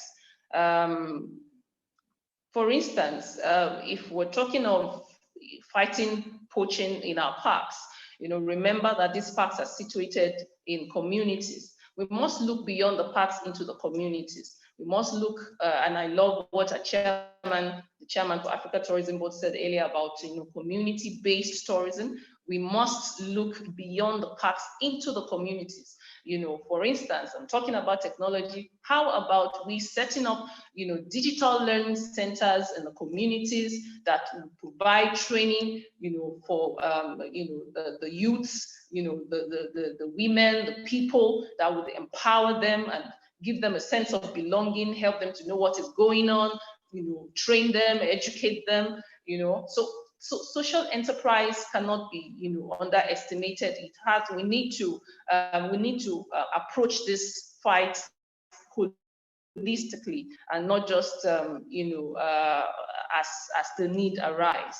So my final words are that yes, we are looking at technology. Many countries in Africa are adopting technology, but we must have an integrated approach. Technology is not the only thing. We have to include the academia, we have to include the communities, we have to include the private sector, and all stakeholders in this to combat poachers. And we must ensure that we get the victory and win big in this fight. Thank you so much for the time. Thank you so much. Thank you very much, Ambassador Abigail, for such a comprehensive presentation, and thank you for leading the way and ensuring that Nigeria is on board, and we are pleased to hear the good news. And thank you very much, Ambassador Abigail. And I will move on to hear from our next speaker, and our next speaker is a professional hunter and a professional diver. He is based in Italy, but he has traveled extensively in Europe, in Africa, and he gives also advice on issues pertaining conservation and controlled projects within the conservation area. And I hereby now the Right Honourable Patron of the African Tourism Board, Dr. Taleb Rifai, and all honourable government ministers and business partners, all protocols observed. And I present to you Mr. Alessandro Palermo. Alessandro.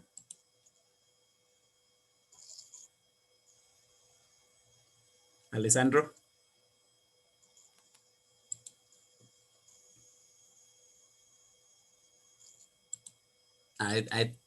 Alessandro, you are on mute. Can you hear me? Yes, now we can. Thank you. Okay. Thank you. Good evening to every panelist. And I wanna share the link between trophy hunting and anti-poaching. The trophy hunting by payment is the main CAM budget for the cost and effective anti-poaching, with all the costs that entails in terms of man resources involved. No one other animal rights activist organization at the moment can guarantee funds with equal costs and importance. Several African countries, the Botswana, for example, after a few years of hunting ban, is seen forced to lift the same ban because of a too poor amount of funds required to deploy an effective patrol to staff in charge at the poaching. Kenya has seen a dramatic decrease of the elephant population in its park with a constant rising of poaching due to an insufficient supervision caused by lack of funds. Such a significant decrease of the elephant and rhino population today compared to those present in the 70 years, and then considered with the sport hunting ban in Kenya took place in the same period. But a special topic for the situation of Kruger National Park in South Africa, one of the last outposts for the war of to the poachers. In fact, early in the 2008, the South African Minister of Environmental Affairs and Tourism, Martinus Bascholwijk, finally announced that he had approved culling as one of the options for the management of elephant in Kruger National Park. This was the culmination of several years of public debate during which all shades of opinion had been aired. The announcement caused an uproar in animal rights organization circles, and there has been an intensification of propaganda demanding that this decision be reversed. So the nature-loving member of South African general public have once again been drowned into confusion and uncertainty. Controversy, confusion, and uncertainty, the energy on which the animal rights confidence industry thrives, will continue to fester in everybody else's minds until the need for elephant management is properly understood and accepted by a rational world public at large. This may seem an impossible task, but you don't have to be a rocket scientist to understand the fundamental ecological factors involved. Neither do you need to be a genius to understand the factors influenced by Schalwick's decision. All you need is simple common sense. You also had some understanding about the historical background that led to the present state of affairs. Hunters have been blamed for elephants' demise in Kruger National Park prior to 1900. The fact is, however, there is no record of larger numbers of elephants ever having been killed in the region. The fact is that nobody really knows very much about the historical facts concerning the disposition of elephants in what became Kruger National Park prior to the 20th century. What we don't know is that 10 elephants, one group of 4 and one group of 6, took up occupation of the Kruger National Park Olifants-Letiba River Junction area in 1905. They were refugees from heavy ivory hunting pressures that were being exerted on the remnants of an elephant population that lived in ancient southern Mozambique at the time. The elephants of the Letiba River Junction are increased in number, and they dispersed in the rest of Kruger National Park over the next 53 years. It was not until in 1958 that elephants were reported to have occupied every corner of a KMP. By the early 1960, the scientists of Kruger National Park were becoming restless. They were by then recording unsustainable habitat damage caused by too many elephant florations all over Kruger National Park.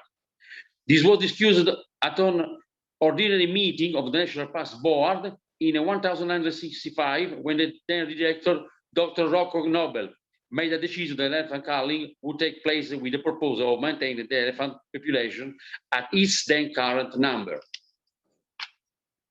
The population number agreed upon in 1967 was 7,000 elephants. It's important to understand that this was an arbitrary figure not determined in any way by what the scientists of the day considered to be the sustainable elephant carrying capacity of the Kruger National Park habitats.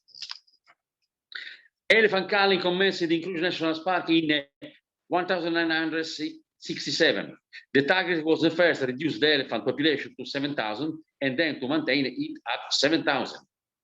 This was accomplished by removing the calculated annual increment every year. After 1967, some 350 to 500 elephants were culled every year. This program was maintained until 1994, when, due to heavy animal rights pressure on the then direction of SAMPEX, Dr. Robinson, elephant culling was discontinued. The last elephant cull was carried out in 1994.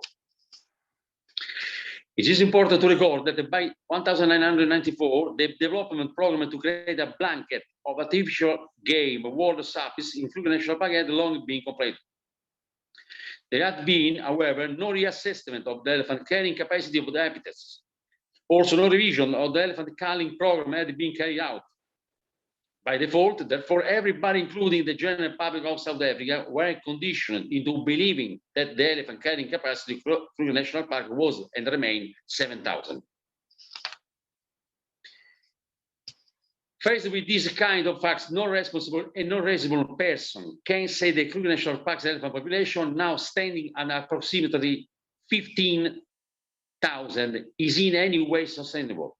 Nobody can say that the 7,000 elephant was the true carrying capacity of the original habitats, which were reasonable, stable, and healthy until about 1960.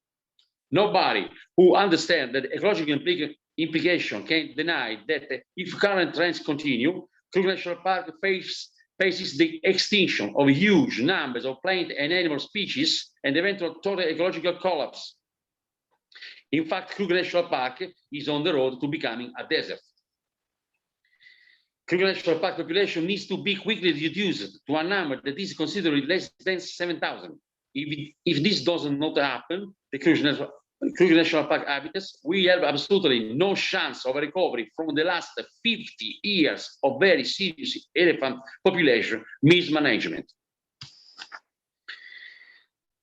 Kruger National Park is maybe the only park in the world or in Africa which have got a double problem: poaching and the overnumbed population of elephants. So the only way to solve this problem and save the Kruger National Park, one of the great park of Africa, the National Park of Africa, and allow again the culling. Okay.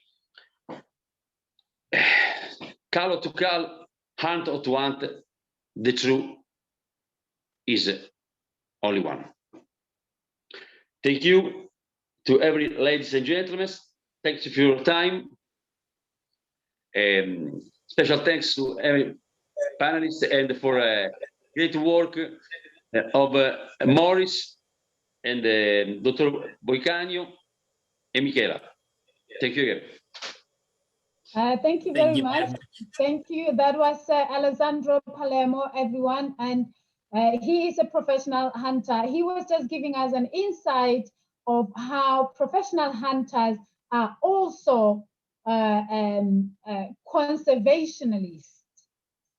Yes. Ladies and gentlemen, thank you. And I like that you gave an example and you mentioned Botswana, where I come from. Thank you very much. Okay.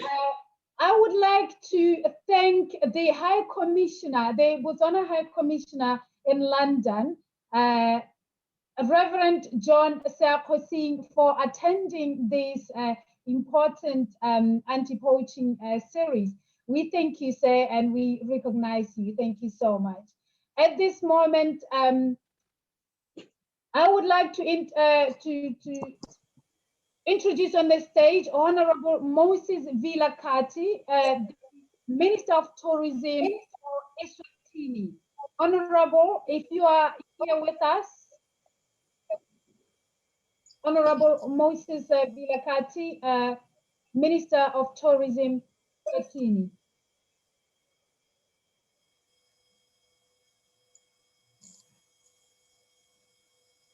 If the Honourable has got any representative on the audience for us.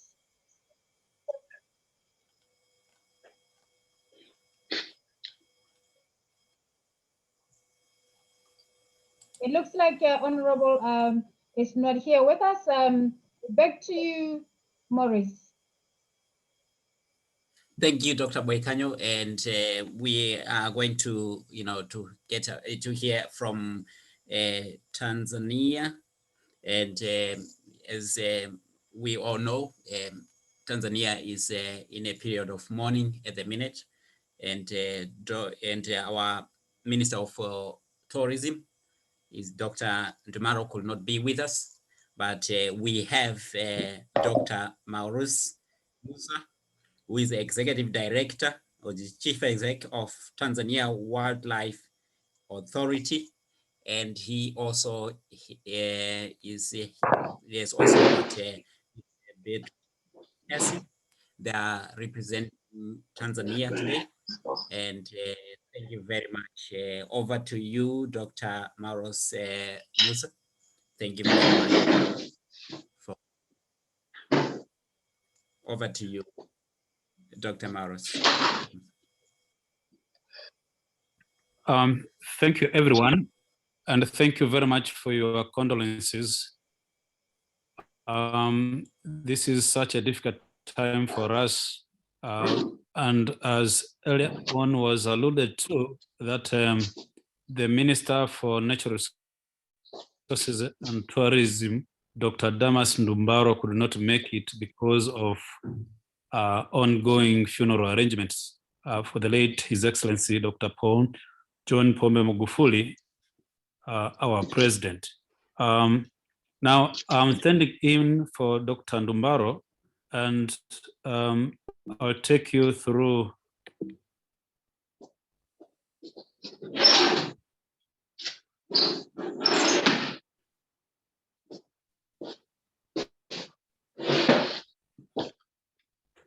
I'm just trying to scroll down for, okay, I'll very briefly give a little bit of an outline what I'm going to go through. In a way, there will be a little bit of a background, challenges when it comes to poaching, Tanzania's interventions in anti-poaching, but I would love also to share some success stories when it comes to poaching. What people might want to know at this point in time is probably that Tanzania is critically important when it comes to conservation. And if you look at it across the African continent, in terms of biodiversity, Tanzania ranks the second to DRC Congo. So it is extremely important when it comes to conservation. And if you talk of in terms of wildlife, Tanzania holds more than 340 species of mammals. And of importance here is to note that... Let's welcome Dr. Ammar Yasser Muhammad. 45 species are endemic to Tanzania. So this is really something to note. But also, it's important to note that Tanzania holds nearly half of the lion population in the world. So this is, again, something to note that Tanzania is really important to conservation. Not only that, but also if you look at bird species, we have over 1,100 species and 21 species are endemic to Tanzania. And of course, if you look at wildlife in terms of migrations, Tanzania is still one of the few countries that is still remaining with active migrations. And I'm sure you all know about the Serengeti Mara migration. Now, because of this unique wildlife resources that we have, Tanzania has set aside 32.5% of its land surface to wildlife conservation. And one would wonder, and that is significant amount of land set aside for conservation. That shows wildlife to us is our lifeline. This is just to show you the distribution of wildlife protected areas in Tanzania. I was talking of 33.5% of the land surface. And you can see how these wildlife protected areas are distributed across the country. And in terms of how this wildlife is managed, they're in different categories and are managed by different wildlife management authorities. We have national parks. Currently, we have 22 of them, and these are managed by Tanzania National Parks. We have Ngorongoro Conservation Area, which is a multiple land use area where wildlife and human activities coexist. We have game reserves, currently 22. We have game controlled areas, 27 of them. We have Ramsar sites, 4 of them, and community wildlife management areas. There was a lot of talk about engaging communities in the total of that takes us to 32.5% of the land surface. But we have also other wildlife areas which are important, and I want to sort of stress this one because it has a lot of implication when it comes to protection of these wildlife resources and anti-poaching operations as such. And these are, for example, the dispersal areas. These are areas completely outside the core wildlife protected areas, but they're extremely important for conservation because wildlife, you use them as refuge areas. You have wildlife corridors. These are not within the key protected areas. They are in community lands, they are in village lands. They allow connections between one protected area to the other. They allow movement of wildlife. And without these movements, you are in trouble as conservation of wildlife requires animals to intermingle. So if you look at this map here, you might see these reddish lines. These are the corridors that I'm talking about. So without these connections, you cannot have sustainable wildlife conservation. And unfortunately, when it comes to anti-poaching, these are the areas which are mostly poached simply because they are in rural areas. They are outside the core wildlife protected areas. Now, one would ask, why do you set up all these wildlife protected areas? As I said, for us, wildlife is our lifeline. It's extremely important to our economic development. 17% of our GDP comes from wildlife. And tourism is key for us. And tourism is primarily wildlife-based. 25% of our foreign revenue earnings is from tourism. So for us, tourism is key. Tourism is our lifeline. We need wildlife. But also these wildlife protected areas have lots of other importances. For example, there could be sources of water for hydropower generation, for agriculture, but also they have cultural values as well. I'm glad that there was quite a lot of mention on community engagement and benefit sharing. We got examples of what happened with campfire in Zimbabwe, but there has been a lot with previous speakers. I just wanted to flag out how Tanzania has been doing in terms of support to community. And this is part of our CSR policies with our wildlife management authorities. And I'm just giving here an example of the last 4 years. You can see, for example, roughly $29.3 million US has gone to supporting various projects for communities. This is huge sum of money that has gone into communities. And I should point out here, this is not the money that communities generate from their community wildlife management areas. This is money coming from wildlife management authorities, government institutions going to community to support community development projects. And the institutions you see here, Tanzania National Parks, Tanzania Wildlife Authority, Ngorongoro Conservation Areas, are the wildlife management authorities in Tanzania.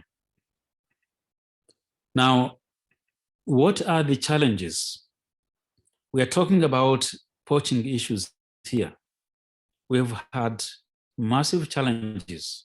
If you look at 1970s to 1980s, we had, around 300,000 elephants, and that went down to 55 elephants. Unbelievable. So what we did was to institute law enforcement and operations, and I'll come to that in a minute.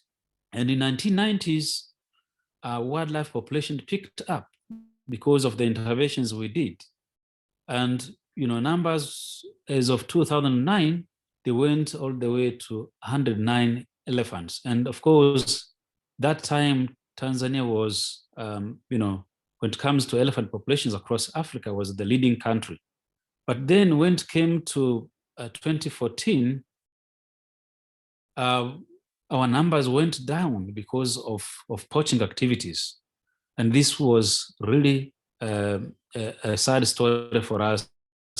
As you could see, from 109 to 43,000, nearly 60% of our elephant populations were hammered through poaching. This is just to show you how things have been in the past. You can see when we intervene, when we had operations here, national operation. This is national operation involving all government law enforcement apparatus.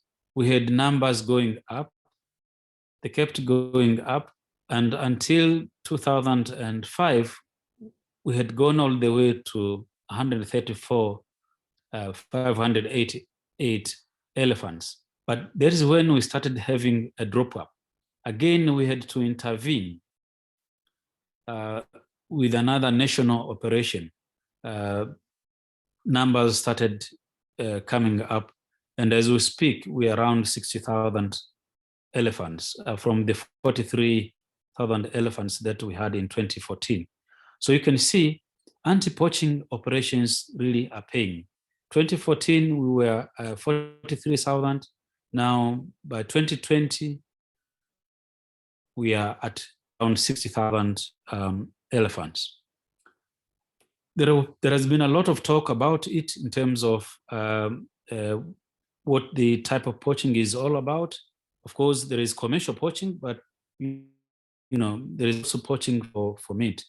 One thing that we rarely talk of is really the scale of poaching that is undertaken for meat. Bushmeat hunting is increasingly becoming a problem, not only in Tanzania, but I'm sure in many other African countries as well. You can see wire snares here. Leave alone this commission. These are, highly organized poaching cartels who can do this sort of poaching levels. But there is one thing that I wanted to share here. Through our experience in working on the ground, we've come to learn that poaching is highly organized. And given that we have rangers operating at protected area level, that is not enough. We need to go beyond the protected area level. Now, what we found out in Tanzania is that poaching is actually at 5 levels. Level 1, you have those people living around protected areas. And these are people, living within the sparsal areas. You have, unethical, corrupt law enforcers. You have people who facilitate poaching. And level 2, these are now the people who come in to shoot, having got very good information from the people in level 1. The level 2 guys are the people now who are actually doing the killing itself. We have level 3. These are the transporters. These are people now transporting. If it is elephant tusk, these would be the people doing it. These are the brokers. You have level 4. These are the dealers, the money launderers. These people have direct communication. These are the planners. And you have level 5. Again, these are money launderers and the financiers of all this business. So your operations, to get hold of someone who is level 5, you need a lot of intelligence-led operations.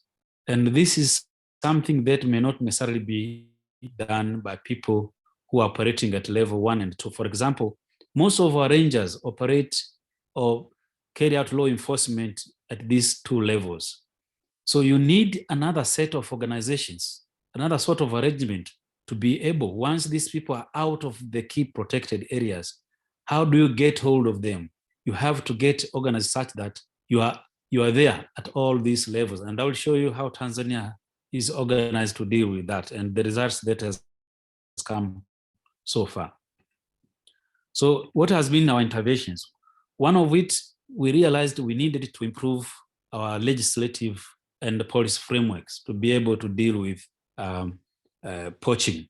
But also you need to strengthen institutional capacity. And I will say what we've done with that one. Collaboration is key. Local community involvement. These are first line of defenders. These are the people who are on the ground. International collaboration. Poaching, illegal wildlife trade goes beyond political borders. How do you address that one? That is key. Now, when it comes to improving legislation and policy framework, what Tanzania has done was, first of all, we decided to repeal the Wildlife Act of 1974, which was amended to be 2009.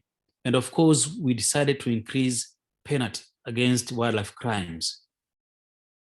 Quite often, what used to be in the past was people would get a very small fine, and these people would go back to poaching again.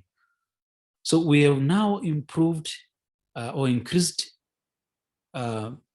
penalties for those who are found guilty with the wildlife crimes. But the other thing that the government has done is really to categorize all the wildlife crimes as economic sabotage crimes. And for us, economic sabotage crimes are not bailable. But we have also amended other relevant laws, for example, Economic and Organized Crime Act, Money Laundering Act, Criminal Procedures, and all this is intended to provide very stiff penalties to those who are found guilty. And of course, the jail sentences now for wildlife crimes have gone up to 30 years imprisonment. We decided to come up with a national strategy for anti-poaching. And this is looking at 3 main things. 1, improvement of law enforcement, and 2, promoting sustainable utilization, and 3, strengthening relationship with consumer countries. We've been working with China, for example, and we have an MOU with China just because of that. And again, as I said, this is how we are organized. If you look at protected area level, this is where you have most of your rangers are working at this level. They would only work at level 1 and level 2, poaching at level 1 and level 2. Now, if you go at ecosystem level, this is beyond one protected area. There has to be a means of these people working at ecosystem level. Now, there we have set up a system whereby different law enforcement agencies, including intelligence-led agencies, operate at this stage. And at a national level, we have also a national anti-poaching task force, which draws participants from different government law enforcement agencies, from the army, national security agencies, corruption and corruption bureau and all that. The prosecutors, the director of public prosecution has people represented in here, so that when we apprehend a culprit, we don't have to take long because you have almost everyone in the task force to deal with the issue at hand. So this is how we are organized. So I talked a little bit of this formation of National Anti-Poaching Task Force. And this is, first of all, collecting intelligence information to lead to any operation. So once we go for an operation, we know exactly what is actually happening. And of course, because of that, we've been able to increase the arrest of many kingpins.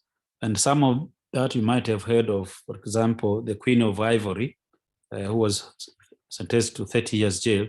But also we have come to a point that for all those who are jailed, we don't end up with the jail sentence. We also make follow-up with any properties, any assets that this person may have acquired through illegal wildlife trade. And there is provision for forfeiture, and that is happening. We just don't end up with the jail, because what we realized is that people who are in jail, and given that they have assets, they have the muscles, they have the money with them, they would still operate while in jail. So the best way is to make sure that the whole chain, whether the assets, properties, as long as they cannot justify before the court that these assets were genuinely acquired, then they have to be forfeited for government interest. We have strengthened security at the border points, and of course, we have trained our staff, and we've increased the number of staff. We have introduced the sniffer dogs, and of course, in some protected areas, we have tracking dogs as well operating. We have transformed the way we do things on the ground. With the Wildlife Act was reviewed to provide for formation of what we call Wildlife and Forest Conservation Service. This is now a paramilitary service. And we are not only looking at wildlife per se, but we are also looking at forest products as well. So this is intensifying security and anti-poaching operations on the ground. Community engagement, I talked a little bit about it. We have 38 community wildlife management areas, and this is important. Communities have got to benefit out of these wildlife resources. This is the first line of defense, and they have to be engaged. International cooperation, we are party to a number of conventions and agreements, regionally and internationally, and that is very useful for us to work with our colleagues. Anti-poaching requires a lot of collaboration. So as we speak, we've been able to contain poaching, particularly for elephants and rhino, to a level of 90%. And of course, as I said, the number of elephants is now increasing from 43,000 in 2014 to about 60,000 in 2020. But also the number of rhinos, we are seeing them increasing. We do have effective policies and the laws in place. This is key to guide. You need to have, some sort of legal framework and the policies to be able to implement law enforcement. Local communities, as I said, and private sector involvement is quite key. And we have, communities setting aside land for conservation. This is just to show, as I said, I removed photos of those who were implicated in various cases here. But just to say that, we've been quite successful in some of the most probably well-known cases like the Queen of Ivory, which I said was just unbelievable that, we had 2,915 kg of tusks confiscated, and that case went very well, and these guys were imprisoned. So thank you very much. I just wanted to share the experience that we have so far for Tanzania. Thank you. Thank you very much, Dr. Maros. That was an excellent presentation, and we are sure that other countries are likely to learn from your experience. And I have seen there in the chat section that Dr. Walter Mzembi has already indicated that ATB is willing to work with you on that aspect. And thank you very much. And thank you for representing the country of Tanzania. And we are grateful. We are grateful to you. Thank you. Dr. Boykanyo. Thank you very much. Amazing presentation from Dr. Msuha, Executive Director of the Tanzania Wildlife Authority. At this moment, I would like to welcome Mr. Patrick A. Lungu from Zambia. Mr. Patrick Lungu is the Permanent Secretary. So if you are here, you're welcome on the stage. Thank you very much, Session Chair. Let me start by saying it's an honor to be here and to share this platform with these distinguished voices and personalities in wildlife protection and conservation. I also want from the very outset to assure you that Zambia shares the loss. We share the indignation. We share the frustration caused by poaching. But more than anything, we share the determination to stop this scourge. And to that effect, the Zambian government, in its 7th National Development Plan, has identified tourism as one of the priority growth sectors of our economy, alongside that of agriculture and mining. This is because tourism has the potential to contribute significantly to the socio-economic development. It can be a significant source of job creation, prosperity, and the well-being of our people, particularly in the rural areas. Most of the tourism in Zambia is nature-based, centered on our national parks and game management areas. The Zambian government, therefore, realizes the importance of securing and protecting wildlife through conservation and protection. Nature-based tourism comprises approximately 80% of all tourist attractions in Zambia. The Zambia Wildlife Act number 14 of 2015 established the Department of National Parks and Wildlife, which is responsible for the control and management of national parks and game management areas, as well as conservation of wildlife ecosystems and the biodiversity therein. And this promotion, this protection, this conservation is to ensure sustainable use of this treasured wildlife heritage of Zambia and Africa in general.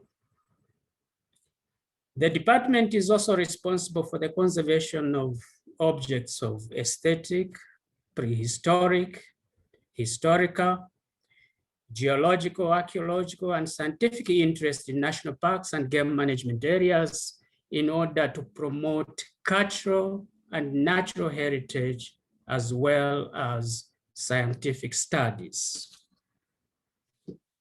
Our national parks and game management areas are home to a great diversity of wildlife and flora, including the big five: lions, elephants, rhinos, buffaloes, the leopards. You will be interested to know that our protected area covers approximately 236,376 square kilometers, representing 31.4% of the country's total area of 7,052,614 square kilometers. In all, we have 20 national parks, 36 game management areas, 2 wildlife sanctuaries, and 1 bird sanctuary. This wildlife protected area system has been dedicated to wildlife and biodiversity conservation so that we preserve the natural heritage as well as provide ecosystem services to our watersheds in the country. National parks, game management areas, bird and wildlife sanctuaries are national assets that need to be adequately protected and sustainably utilized in order to contribute to national development and to uplift the livelihoods of our local communities. That said, let me also hasten to say the various challenges that face the wildlife sector in Zambia. And chief among them is poaching. Poaching, which has become more sophisticated and transnational in nature. Coupled with that, we have habitat loss through encroachment, inadequate equipment and technologies to respond to the problems associated with conservancy, as well as inadequate capital and human resource. Poaching and other wildlife crimes have been on the increase in recent past. These crimes have both direct and indirect impact on the local communities. They are depleting the resource base on which they depend, and that is negatively affecting their livelihoods. Poaching in particular, coupled with the environmental and wildlife crimes, pose a great threat to the national, regional, and international security. Poaching and illegal wildlife trade has continued to increase in terms of scale and sophistication, and this is punctuated by the involvement of organized criminal syndicates. There's also the lack of adequate road and water transport, given that the wildlife estate in Zambia is 1/3 of the country's total landmass. We are grappling also with problems of accommodation for our wildlife police officers who live in outposts that lack essential amenities such as schools and clinics. In order to address these challenges faced by the wildlife sector, the Ministry of Tourism has been given approval by Cabinet, approval in principle, to amend the Wildlife Act number 14 of 2015 so that we can effectively respond to the new and emerging trends in the tourism sector. This will help us to improve and concentrate our efforts in combating the challenges posed by poaching. It has also been deemed necessary to amend the Zambia Wildlife Act in order to address emerging issues such as climate change, deforestation, transnational organized crime, and to also capture the best practices in good governance and sustainable development. The amended act will help to foster good governance and encourage shareholder participation and beneficiation in the wildlife sector. This will be done through the creation of a platform for stakeholders and cooperating partners to engage, interact, and collaborate on issues pertaining to the sector with respect to taking appropriate measures necessary for the identification, protection, conservation, preservation, and the development of this precious heritage. We in Zambia recognize that law enforcement is primarily a mandate of government, and it is a function that cannot be delegated. Cooperating partners, we believe, can only come in to support the enforcement, law enforcement. To this effect, we have a consortium of partners where our Ministry of Defense, the Ministry of Tourism and Arts, and the Ministry of Defense of the United Kingdom have signed an agreement where the British military is providing training to the National Anti-Poaching Task Force. The joint training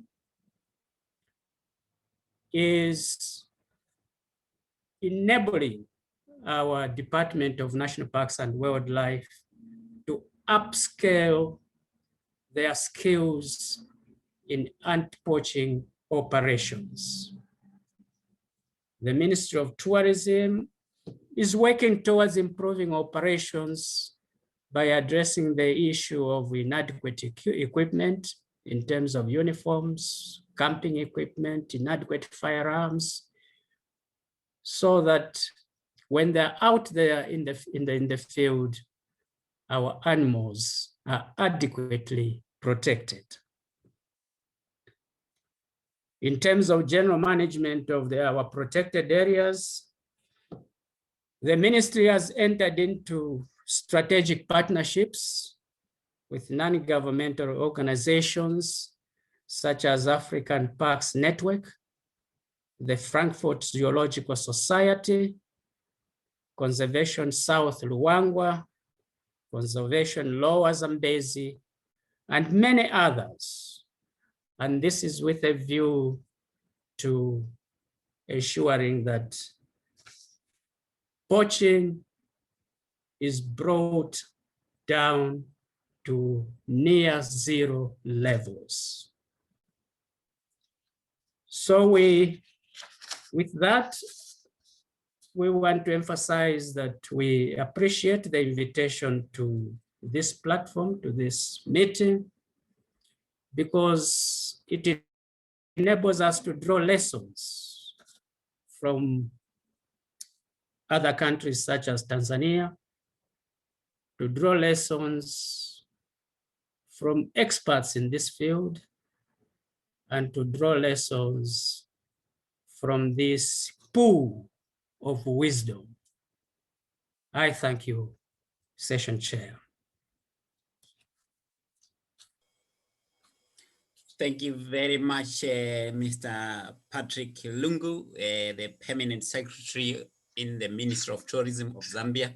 And thank you for representing Zambia at large. And we are looking forward to be working with you in other initiatives, in this initiative of anti-poaching.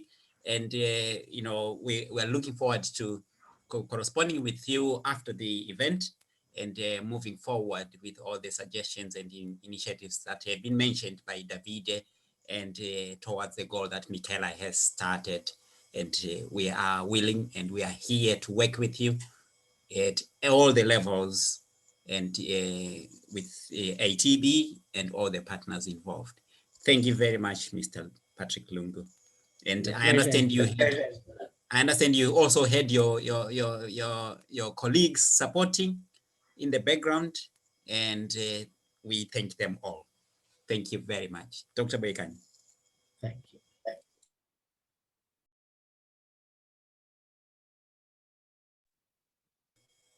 Thank you so much. That was the Permanent Secretary and the Department of Tourism in Zambia, Mr. Patrick.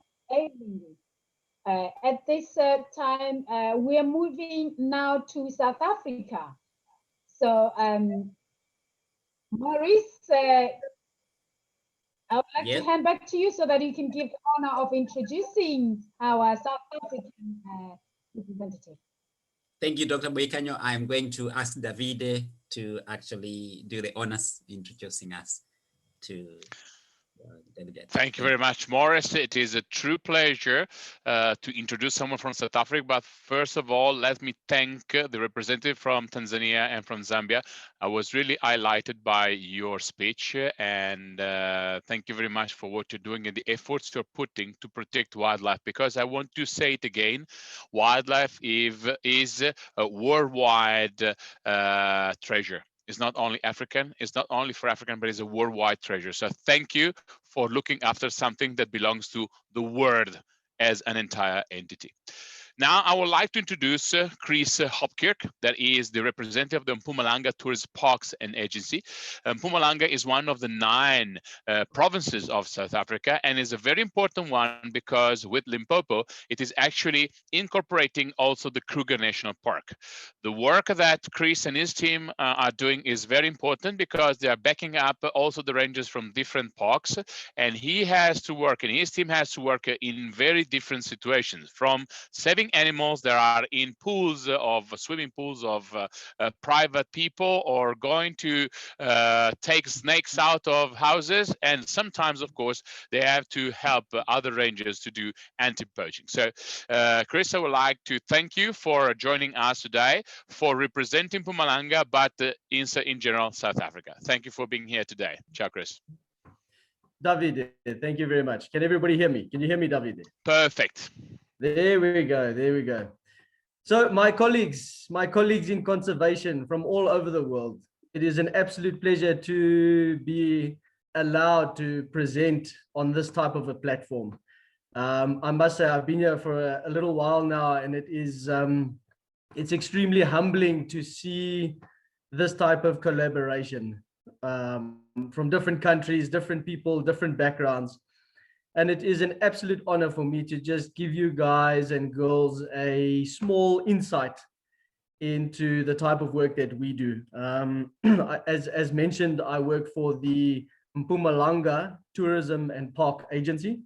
It is a provincial conservation-based authority. As Davide did say, we've got 9 provinces in South Africa. And this little corner of South Africa shares a common boundary with a very, very large area of the southwestern bottom corner of Kruger National Park.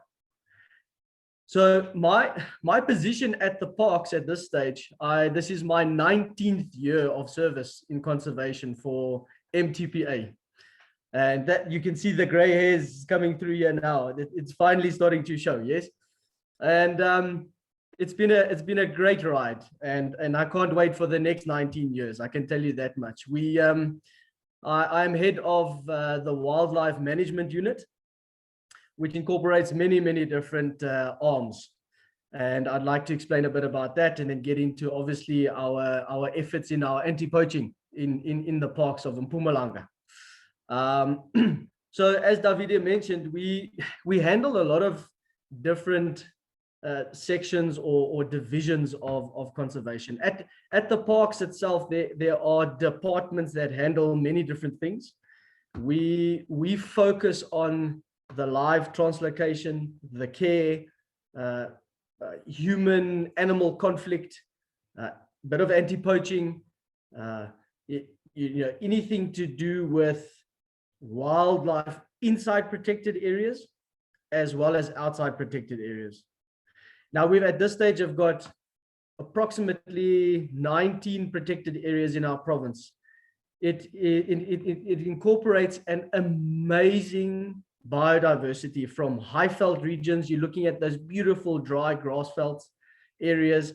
Then you come down the escarpment into this semi-tropical low veld region, which holds obviously a lot of, as you would know, like the semi-tropical type of dry savanna regions of Kruger National Park. It's very similar to that. So we've got a mix of everything, which makes it very exciting. The protected areas incorporate, obviously, then let's call them big 5 game reserves, right? Most of them are adjoining or part of the greater Kruger National Park. A great example is an area called Manyaleti Game Reserve, which has a common boundary and open boundary to the Kruger National Park, where we do a lot of work, really, really good work there. But it goes all the way back to those high veld regions of protecting, let's say, just 1,000 hectares of water catchment area as well. Okay, so you've got these extremes going on all over the show. As far as our activities are concerned, we in wildlife management have our own veterinarian. We are a team of 4 guys, 1 vet, 1 boss, myself and a colleague. And we handle the whole province's conservation-based wildlife issues. Added to that, we also do have a anti-poaching unit. Now, currently at the parks, at the MTPA, we are going through provincially and nationally a very tough time as far as budgets are concerned, and trying to get resources to be able to complete our functions. I think this is a very common problem in government-based institutions. It just makes the job more challenging and more exciting, to be honest. And our anti-poaching unit, believe it or not, consists of only 5 guys and 2 dogs. And they have to cover an area of probably, if you put it all together, close to 80,000 hectares of wildlife area, split obviously in a few of the game reserves. So these guys are traveling all over the show, trying to get into the parks, trying to make a difference. And it came out that Davide, I met Davide through one of his students that did one of my venomous snake capture and handling courses that I do here in South Africa. She was very interested in the fine art of be able to manage, capture, and get a competency in catching venomous snakes. And we got chatting, and she's obviously a biodiversity conservation based biologist. And she told me about Davide and his team and his company and his whole effort that these guys have put together. And it was a no-brainer for me to contact him directly and say, Davide, how can you help us? We at this stage are almost at the lowest of the low in the parks. It's a sad story, but it is our reality. Okay, every year's budget that comes through, you think the budgets will get better, and because you can't believe that they could get worse, but sometimes then they do, and you just have this exponential low going on over the years, which is fine. So I approached the head of our special investigations unit at the MTPA, and I said, how can I step in to help the anti-poaching unit guys specifically? These guys need support. There's so few of them. They are so busy. And the least we could do is try and get them at least some new uniform, some new equipment to make their job easier on the ground. Because it's easy for most of the guys to sit in the office and point fingers and forget about those poor guys that are sitting in the rain on the ground, and they don't have a flashlight with batteries to be able to do their job. And it is literally, ladies and gentlemen, it comes down to that grassroots bottom level. That's where this thing's going to succeed or it's not going to succeed. All right. So I approached Davide, and I can tell you one thing, I've got goosebumps as I say this. There was never one bit of hesitation, never one or nothing. He said he's involved, he's going to get involved, he's going to assist. Where can we assist? I sent him a list. They've already donated funds. We've already ordered the equipment. We've ordered the uniforms. This is a group of 5 guys that have not received uniform in 15 years.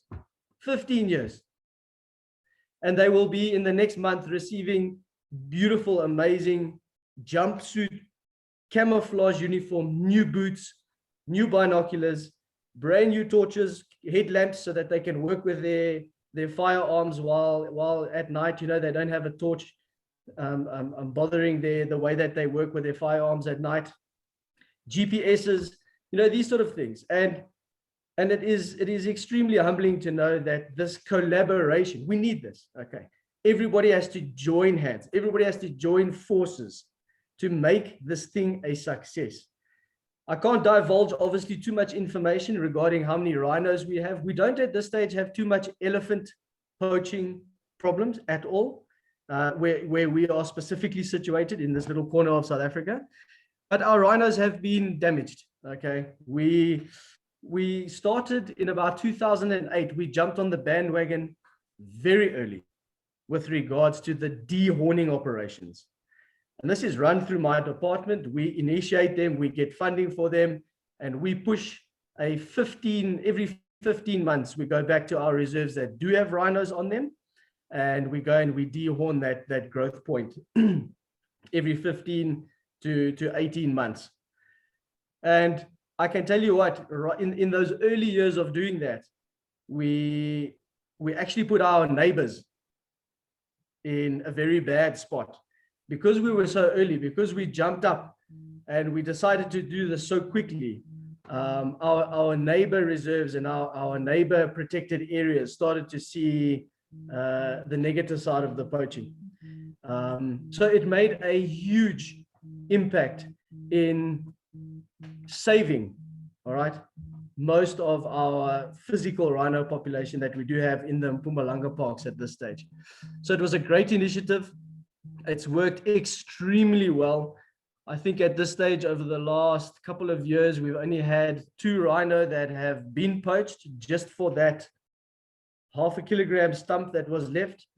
And so if you look over all the years of implementing this type of a program, it is excellent. We've had really great success. And so we have a very active rhino dehorning operation, which is good because it helps those poor 5 guys where they're jumping through over to reserves all over the show with their 2 dogs running around day and night. It really helps them stay above water, stay afloat, should I say.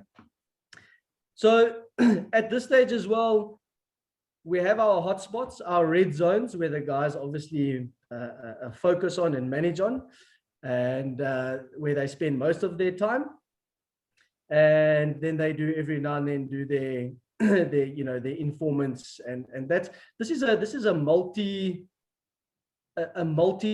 a multi-finger approach. And I heard somebody saying it earlier, and you'll forgive me if I can't remember the names, but somebody said earlier this afternoon, they said it is not just one single approach. It is an amalgamation of not only collaboration of everybody, but a whole amalgamation of different approaches that are going to make a success. We've got to equip these anti-poaching guys better. We've got to keep the implementation of the dehorning program. We've got to keep it running. We've got to keep it going. Every 15 to 18 months, we have to be strict on that. We need our informants. We need our special investigation guys to have strong, good, reliable informants. And we need budget. We need funding to be able to pay those informants. Okay? We need good equipment, we need good training. And so that's pretty much in a nutshell what we do, how it looks in the small corner of Africa at the Mpumalanga Tourism and Parks Agency. Added to that, I just want to say that with the collaboration of Davide and his company and his team, I'm very excited to get, and we have discussed, and hopefully in May this year, Davide will be here. He will be providing extra training for our rangers. So our guys have got experience on the ground. They have been trained. But to bring a guy like Davide and his team in, it can only uplift these guys, keep them positive, keep them excited to do their work. All right. Over and above that, you've got us on the other side from the wildlife department side, giving them support. Because you know what? Everybody has to work together. If those anti-poaching guys are on the ground and they see an injured rhino, they phone us. We go there with the helicopters. We go dart the animal, we treat it, you know? So everybody has to work together. So if we can support each other, you're just going to come out with a much, much stronger team at the end of the day. So I can, at this stage, let me conclude by saying a huge thank you to Davide for his donation. He's going to come out here. He's going to, I've seen some of his videos. I think my guys are in trouble, to be honest. It's going to be a big shock to their system, to our rangers, but it's going to be fantastic. And we are equipping them with equipment, training, and a positive attitude to keep this conservation fight going. So I applaud everybody on this panel for doing what you're doing, for being a strong-willed and amazing in the jobs that you do to fight this conservation fight. Thank you very much, everybody. Wow, wow. Thank you so much, ladies and gentlemen. Let's give a round of applause for Mr. Chris Hopke from Mpumalanga Tourism and Parks Agency in South Africa. Thank you, sir. Thank you. We are actually running out of time, so I'm going to ask our speaker, our next speaker, to be as brief as possible, and I'll only give you 5 minutes. I would like to welcome Dr. Musa Goni. Dr. Musa Goni on the stage. Dr. Musa Goni is the 3rd Conservator General and National Park Service, Nigeria. He holds PhD in ecotourism and wildlife management.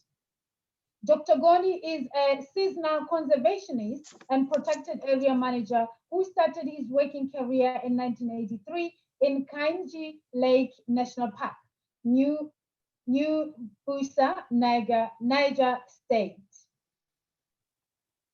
Dr. Musa Goni, if you're here, sir, please welcome on the stage. Thank you very much. You're welcome, sir. Yes. Let me extend my greetings to everybody to every participant on this platform, and to sincerely thank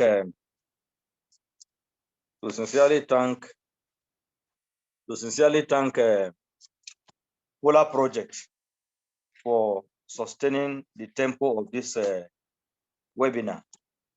They have promised that it's going to be a monthly affairs, and so it is. Then let me also thank our tourism ambassador, Olagbaye, in Nigeria, for pursuing the cause of Nigeria.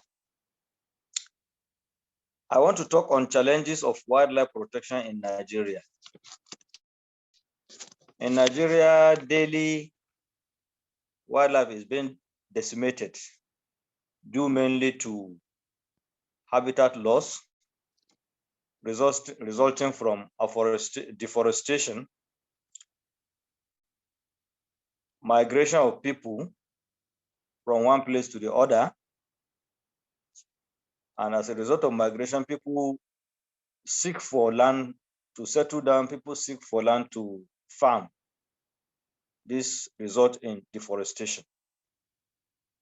There's also illegal occupation of forest areas and protected areas, particularly by bandits, kidnappers, herdsmen, and of course, poachers.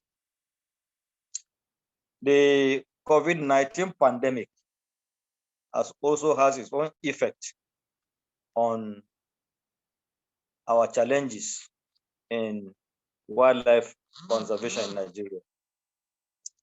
The status of some of the revered animals, like one of the presenters said, the big five. In our own case, the status of animals like elephant, buffalo, lion, leopard, and of course, pangolins leaves much to be desired. However, the status of small animals like baboons and other mangabes, bushbuck, cubs, red river hawks, warthogs, hyenas, jackals, and many others are gradually increasing in number. With the support of the stakeholders, consistency is maintained in the monitoring of our parks and the protected areas. We, however, need to get involved with more stakeholders. And this is the reason the National Park Service has sought for the approval of the federal government through the Federal Ministry of Environment to be part of this Polar project, with the hope of getting the needed support from the project.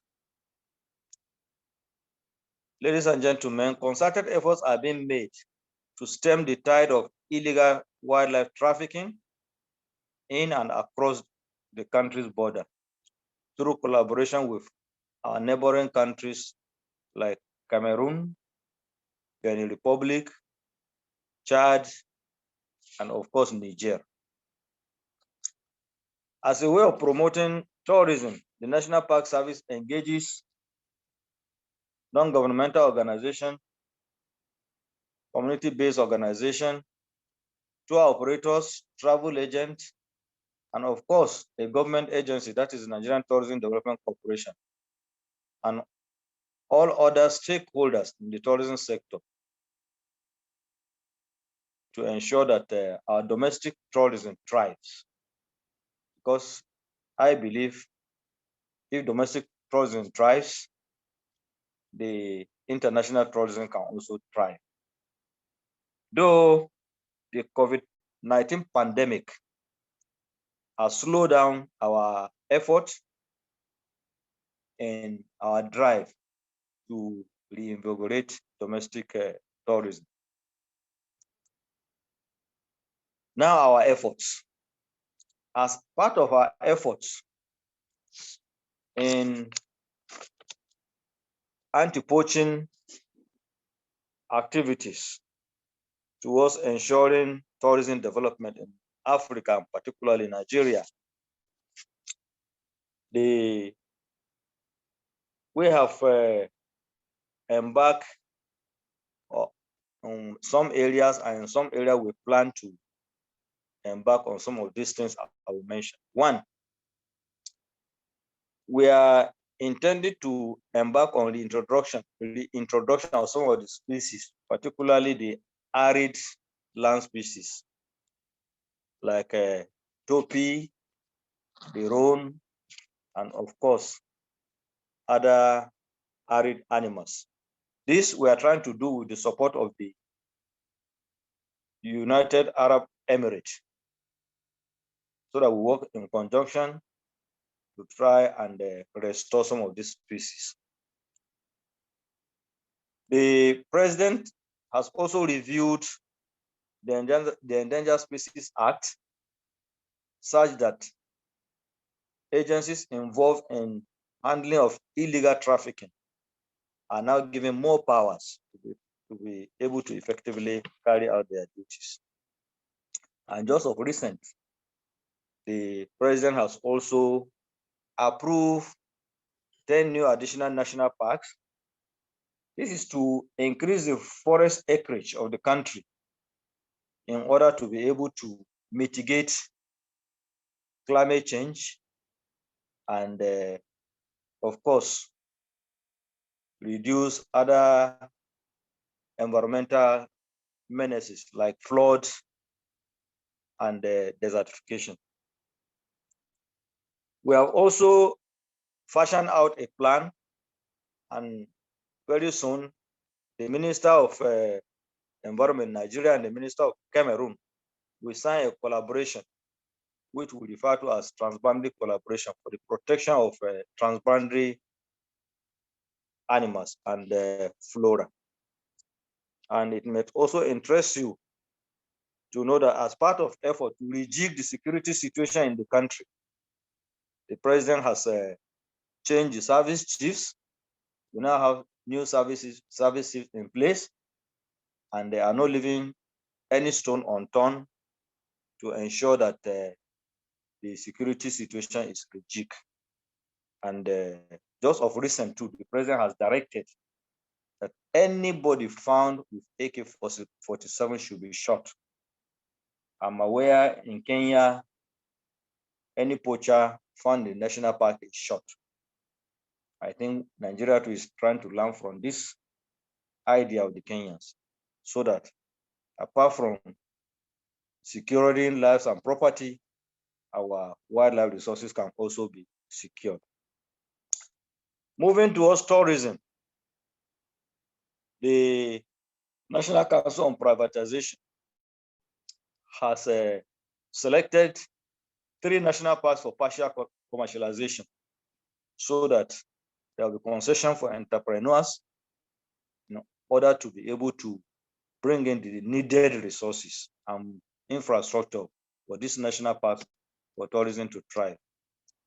I thank you very much for giving me the opportunity to talk to you on our situation in Nigeria, and also tell you that in Nigeria, we have a program which we call the Support Zone Community Program, where we carry along our communities as first line charge, because the Council of Zambia said they are the first point of defense. So now, of course, they are the first point of defense. With this program, we carry along the communities as the most important stakeholders. I also want to inform the platform that with the presentation from the various countries, I've also gathered experience. I've learned some lessons from the various countries that have done their presentation. And I thank everybody for listening to me and giving me this opportunity to do this presentation. Thank you very much. Thank you very much, Dr. Alhaji Musa Goni from Nigeria. And we thank you. Your last presentation, you brought your conservators for the 7 national parks in the whole of Nigeria, and we were impressed, and we thank you. And you followed on with the recommendations, and we are pleased to hear that you have taken the proposals to the minister, and Nigeria is looking forward to taking the initiatives forward. So we are looking forward to actually visit you in Nigeria and to see what's happening and to see Davide in action as we move forward with Nigeria. And as we know, Nigeria is the most populous country in Africa with the largest population in numbers of people. We are excited, and we thank you very much again, Dr. Alhaji Musa Goni. And thank you, thank you so much. Dr. Boykan. Thank you so much, Maurice Kusitera. And thank you so much, Dr. Musa Goni, Conservator General, Nigeria. At this moment, we're going to have quick question and answers, just 5 minutes, and then we will close because we have already exceeded our time. We will have Honourable Alain St. Ange from Seychelles as our closing remark. But right now, I'll give you back to host the question and answer. Maurice. Yes, there is a few questions that have been put in the chat. You can start with Beatrice. You can start with Beatrice, who's raised hand up. Okay, let's Miss Beatrice Casey.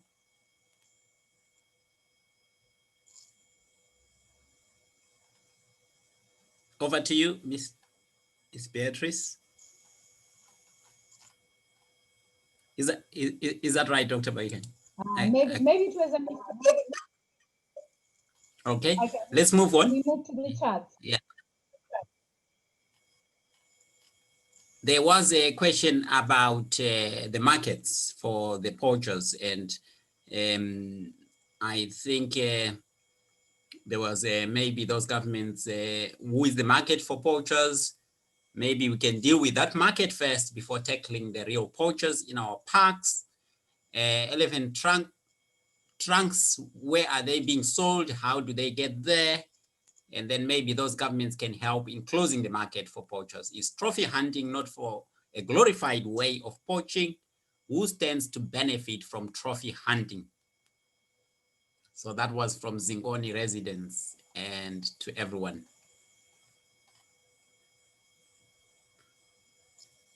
Yeah, perhaps our trophy hunting expert, Alessandro, could answer that.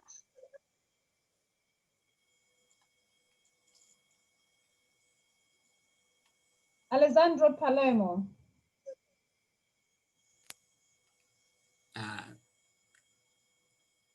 I think he may be off. Yeah, I will probably, yeah. I think what we can say about the situation is Tanzania, Dr. Maurus has given us quite a good presentation with a hierarchy of poaching, level 1 to level 5. The countries and the markets are known, but I understand there are the levels of poaching which are different. They are motivated by money, by greed, by various other factors.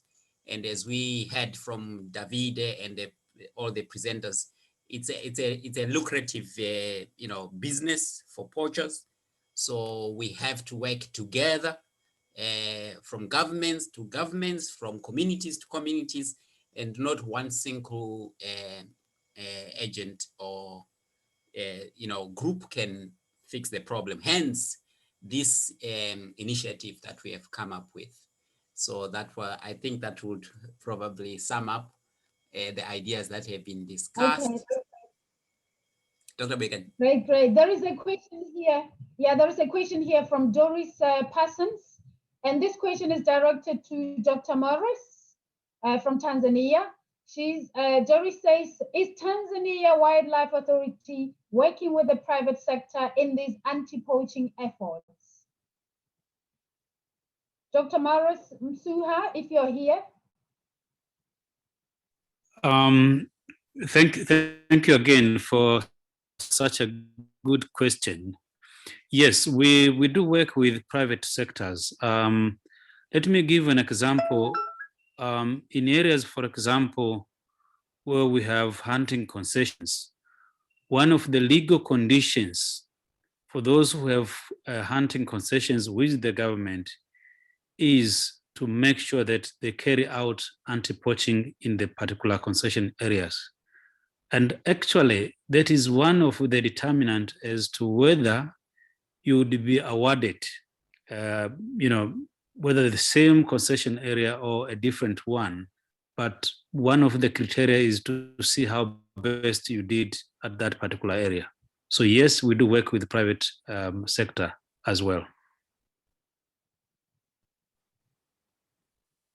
Okay, we've got a hand from Joyce Adeuri. Joyce? It's good afternoon. I'm speaking from New York. All protocols observed. I want to thank all the presenters. This has been a very amazing presentation, and thank you to Chairman Kobe. My question, although I have been writing this, my question goes to the conservationist groups that are located in Africa, on the continent itself. How much have you engaged traditionalists who work together with nature, who understand nature, who are animal whisperers? How much have you engaged them with technology to assist you in this process of trying to save our wildlife in Africa, because the time has come. We can no longer continue to use a system that is antiquated and that brings more guns into our continent. How much are you engaging traditionalists that can make this a safer venture in saving our animals? Thank you. Thank you very much. That's an open question. Do we have any representative who would like to take this one?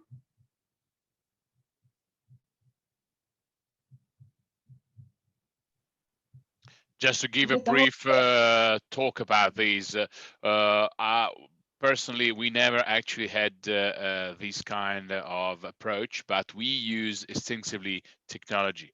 We have been using magnetic fences. We have been using sound detection systems. We have been using camera traps and a lot of technologies that I'm not allowed even to disclose in this moment. But definitely technology has been used and utilized extensively, and it has also given us great results, and we've been very, very lucky. Although technology has helped us a lot, I must say that the most important part of all these at the end is the ranger on the ground, those that we call the boots on the ground. Those are the men and the women, because let's remember that is an equal job, this one, that risk their life for a very, let's say, I can't say it's bad money, but I can tell you that life is worth than their salary. And at the end of the day, we can put all the technology we want. Without rangers, we will never win this fight. That is, of course, for my experience. I don't want to say that is everywhere like that, but rangers are the thin green line that will solve one day or another this problem. Of course, when it comes to technology, it also has to come with the number of technology and the presence of technology, and of course the equipment. As Chris was saying, and everybody said, and the last time we had the Nigerian rangers that were saying that there is a big need for money, there is a huge need for equipment. We've been talking about technology, but the worst situation is that some of the rangers, they do not have brand new boots. They use the old ones. They have tear off and broken uniforms, and that will decrease their level of motivation. We have to work on what we call, and already explained, the tactical square. So the right people, the right training, and that's easy, we can do it. The right equipment, but it must be a motivational kind of system. Without motivation, it will be very difficult for us. Even if you got the best satellite that looks everywhere and whatever, at the end of the day, the satellite is not going to go there and get the poacher. That is the reality. Thank you. I thank you for your response, but the question really went to the Africans because they understand what I'm talking about. I'm not really talking about technology. I'm talking about African source of dealing with this situation, the African way, approach of dealing with this situation that if combined with the Western technology could be more effective. We can no longer, and the Africans, they know what I'm talking about. That's why I directed my question to them. To what degree are you using Africans in your country who are animal whisperers, who know how to talk to these animals, who know how to deal with nature, speak with nature, working in consonant with nature? To what degree are you using them to deal with this issue of poaching in your country? Because this problem must be a collaboration between them and technology. Thank you, Joyce. Dr. Walter Mzembi. Maurice, can I take that one? Yes. I think in my prescription of the design of a co-management synergistic governance model with clear role clarities for all stakeholders, I outlined the aspects of inclusive community representation. And Under it, I captured the councillors, chiefs, pressure groups, youth, women.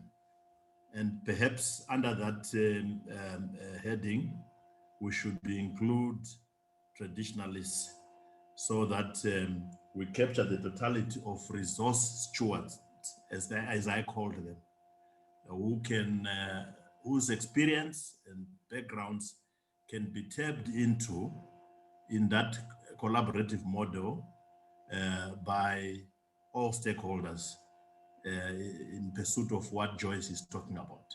But I'm very clear that she understands where it will fit in. I think it will fit in that core management model, which involves community with their traditional learning systems inducted in anti-poaching activities.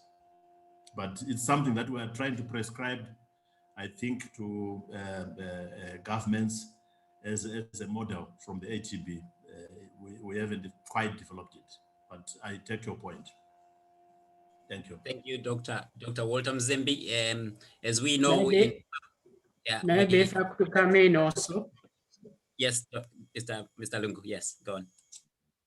Yes, I think that's a very important question. And in Zambia, we have a well-developed system of involving the traditional communities, the communities that live with this resource. We engage them at 3 levels. One, they provide what we call the community scouts. That is the young men and women from the communities that live with these animals that in the front line of protecting that resource. Secondly, we have what we call community resource boards, meaning that any revenue that is generated through hunting concessions or businesses coming into these national parks, the community benefits. There's a 50-45-5 formula, meaning the revenue that is generated in these protected areas, 50% goes to government, 45% to the community, and 5% to the traditional leadership in that area.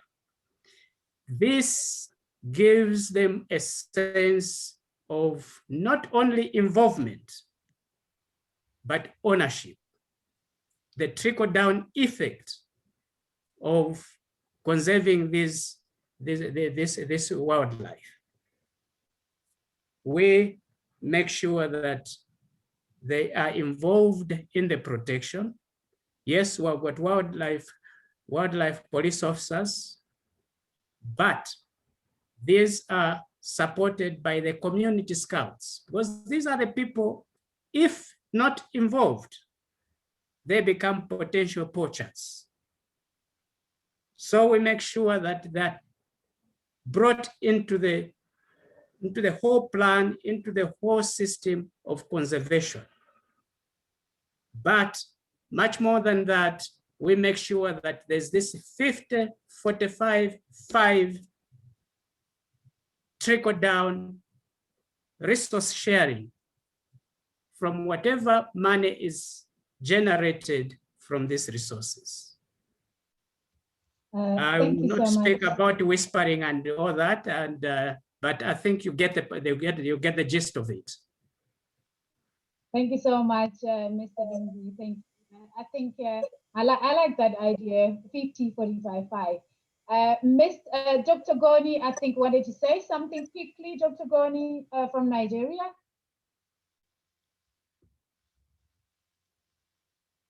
Okay, I think Dr. Goni has. Ladies and gentlemen, we've really exceeded our time. Shall we get this to a close? Mr. Morris? Yeah, thank you very much. Yeah, thank you very much, ladies and gentlemen, and all our honorable guests. I would like to once again thank our honorable guest of honor, a patron of the African Tourism Board, Dr. Taleb Rifai. He was here as a delegate last time in Series 2, and today he came back as the guest of honor. And also last time he did speak about an example of how he went to Namibia and involved the local community to engage in conservation. And we also remember in Series 2, we had a Judge Frank Caprio, who is American, who actually said, you know, we are all brothers and sisters. And he went on to say things that we are all, all involved in this. And he went on to say about Michela, that Michela is actually Italian, but African. And he actually said he will get back to Italy. I think Michela in October, there are plans that is coming to Italy, and there are plans as well that we have extended that he is going to come to Africa. And Africans in the whole diaspora are all in all shades of color, from white to black and all shades in between. And all our children are going to inherit what we are working towards, conservation. And therefore, everybody has got a part to play. If those animals are killed, Michela and the groups that travel won't have anything. Davide, we thank you for the work that you are doing in training the rangers. We have got the evidence from Chris. It gives us energy at Polarprojects to work day and night, calling all the players around the world and everyone here. When you see Morris or Boekanyo trying to contact you for the next series, it's because we mean it. And also those who we have joined in today, we need to see you again in the next series. We need to have these 5 series that are outstanding, all supported by you. Get your contacts involved. Send us an email. Where you saw the poster, there is an email there. Get in touch with us. We are on Facebook, African Tourism Showcase. Like our page, contact us, Polarprojects. We are here. And thank you very, very much for honoring our invitations. We are excited. And by the end of the year, when COVID pandemic ends, Michela has already suggested we are going to travel at all the world travel markets and the travel events. We'll have a stand there to talk about anti-poaching, and we will be there. Me from Scotland, Kanye from London, and we are going. I cannot wait. The traveling, that gets me excited. Now, ladies and gentlemen, we're coming to an end, and for the vote of thanks all the way from Seychelles, it is my honor to introduce to you Honourable Alain and Ange. But before that, let me say a few words about Honourable. Honourable Alain St. Ange is the former tourism minister of the Seychelles, who aspired to fly Seychelles flag at the United Nations World Tourism Organization. If the island's bid for the position of the Secretary General had not been abruptly withdrawn. St. Ange has been working in the tourism business all his working life and in government services since 2009. He was appointed as the Director of Marketing for Seychelles by President and the island's then Minister of Tourism, James Michel. After 1 year of service, he was promoted to the position of CEO of the Seychelles Tourism Board. In 2012, the Indian Ocean Vanilla Islands Regional Organization was formed, and St. Ange was elected as the first president of that regional organization, Indian Ocean Vanilla Islands. Seychelles, that includes Seychelles, Mauritius Reunion, Madagascar, Comoros, and Mayotte. And he remains the only one who was elected to serve a second back-to-back mandate. St. Ange is a tourism consultant heading the St. Ange Consultancy, and until October 2020, was responsible for the widely distributed weekly St. Ange Tourism Report. St. Ange is respected as a speaker on the international circuit, where he addresses with passion sustainable tourism and air connectivity. Ladies and gentlemen, all protocols observed, let's welcome Honourable Alain St. Ange on the stage.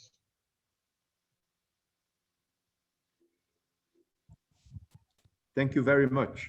Much honored with these kind words about me. I think tonight we need to start off by saying congratulations to the organizers.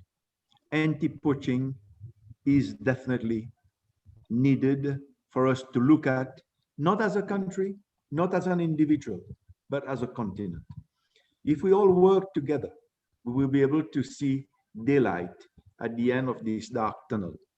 The anti-poaching effort today that you put forward in this dialogue brought so many ideas.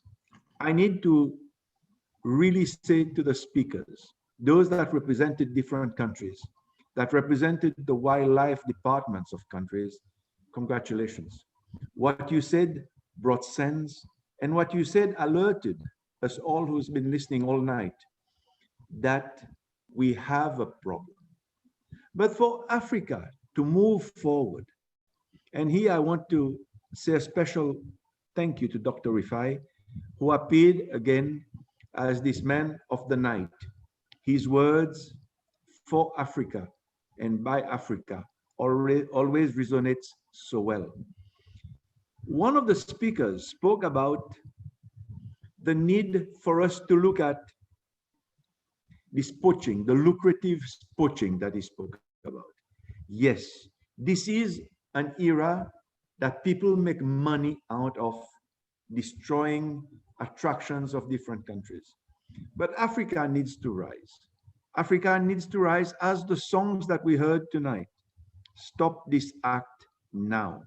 It is these sort of lines that echoes well.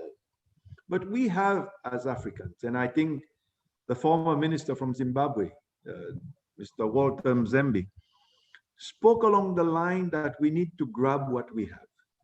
Yesterday was the day for la francophonie, and the African states that speak French, us, Mauritius, speak both French and English. But we need to grab days that are marking what makes Africa the diversity that we are able to sell. Today is the Deforestation Day by the United Nations. When we think of these days, forests of Africa are being depleted. We need to also look, how do we respond? How do we echo the message of Africa to the world? To tell the world, those buying things that are coming from Africa, ensure that they are coming with a stamp of approval. We will not be good custodians of what we have been blessed with unless we rise to the occasion and appreciate as good ambassadors what we have in Africa. It will not happen by itself. Africa will need each and every African on its soil to work together, to rise up to the occasion, to really become that messenger that Africa needs.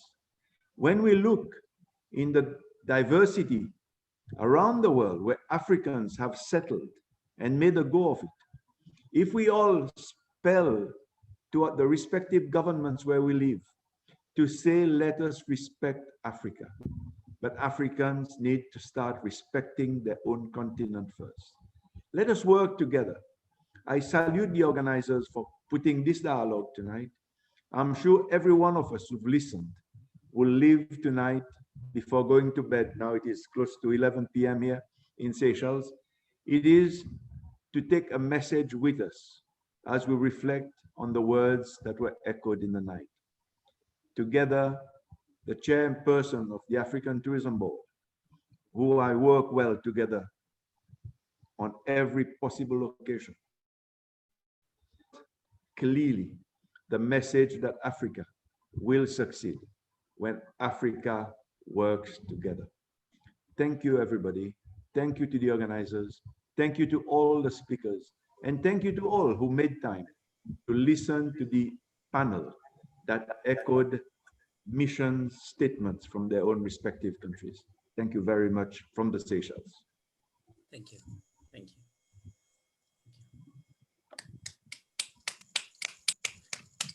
Dr. Waikanya. Thank you so much.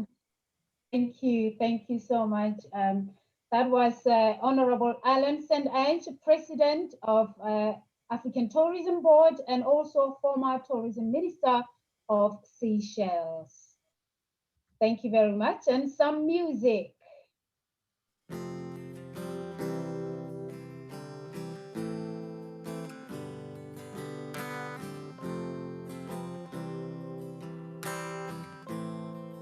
Thank you, everyone.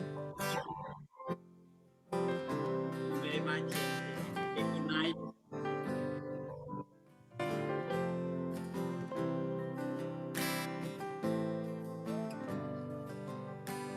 All this time you care less about our future. All this time you're killing our animals. All this time killing our rangers. All this time caring less about everything. You better stop this act. You better stop right now. You better stop this act.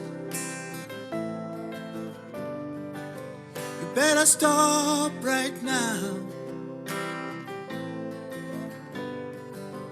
Just stop this act. Stop poaching animals. Stop poaching our rhino.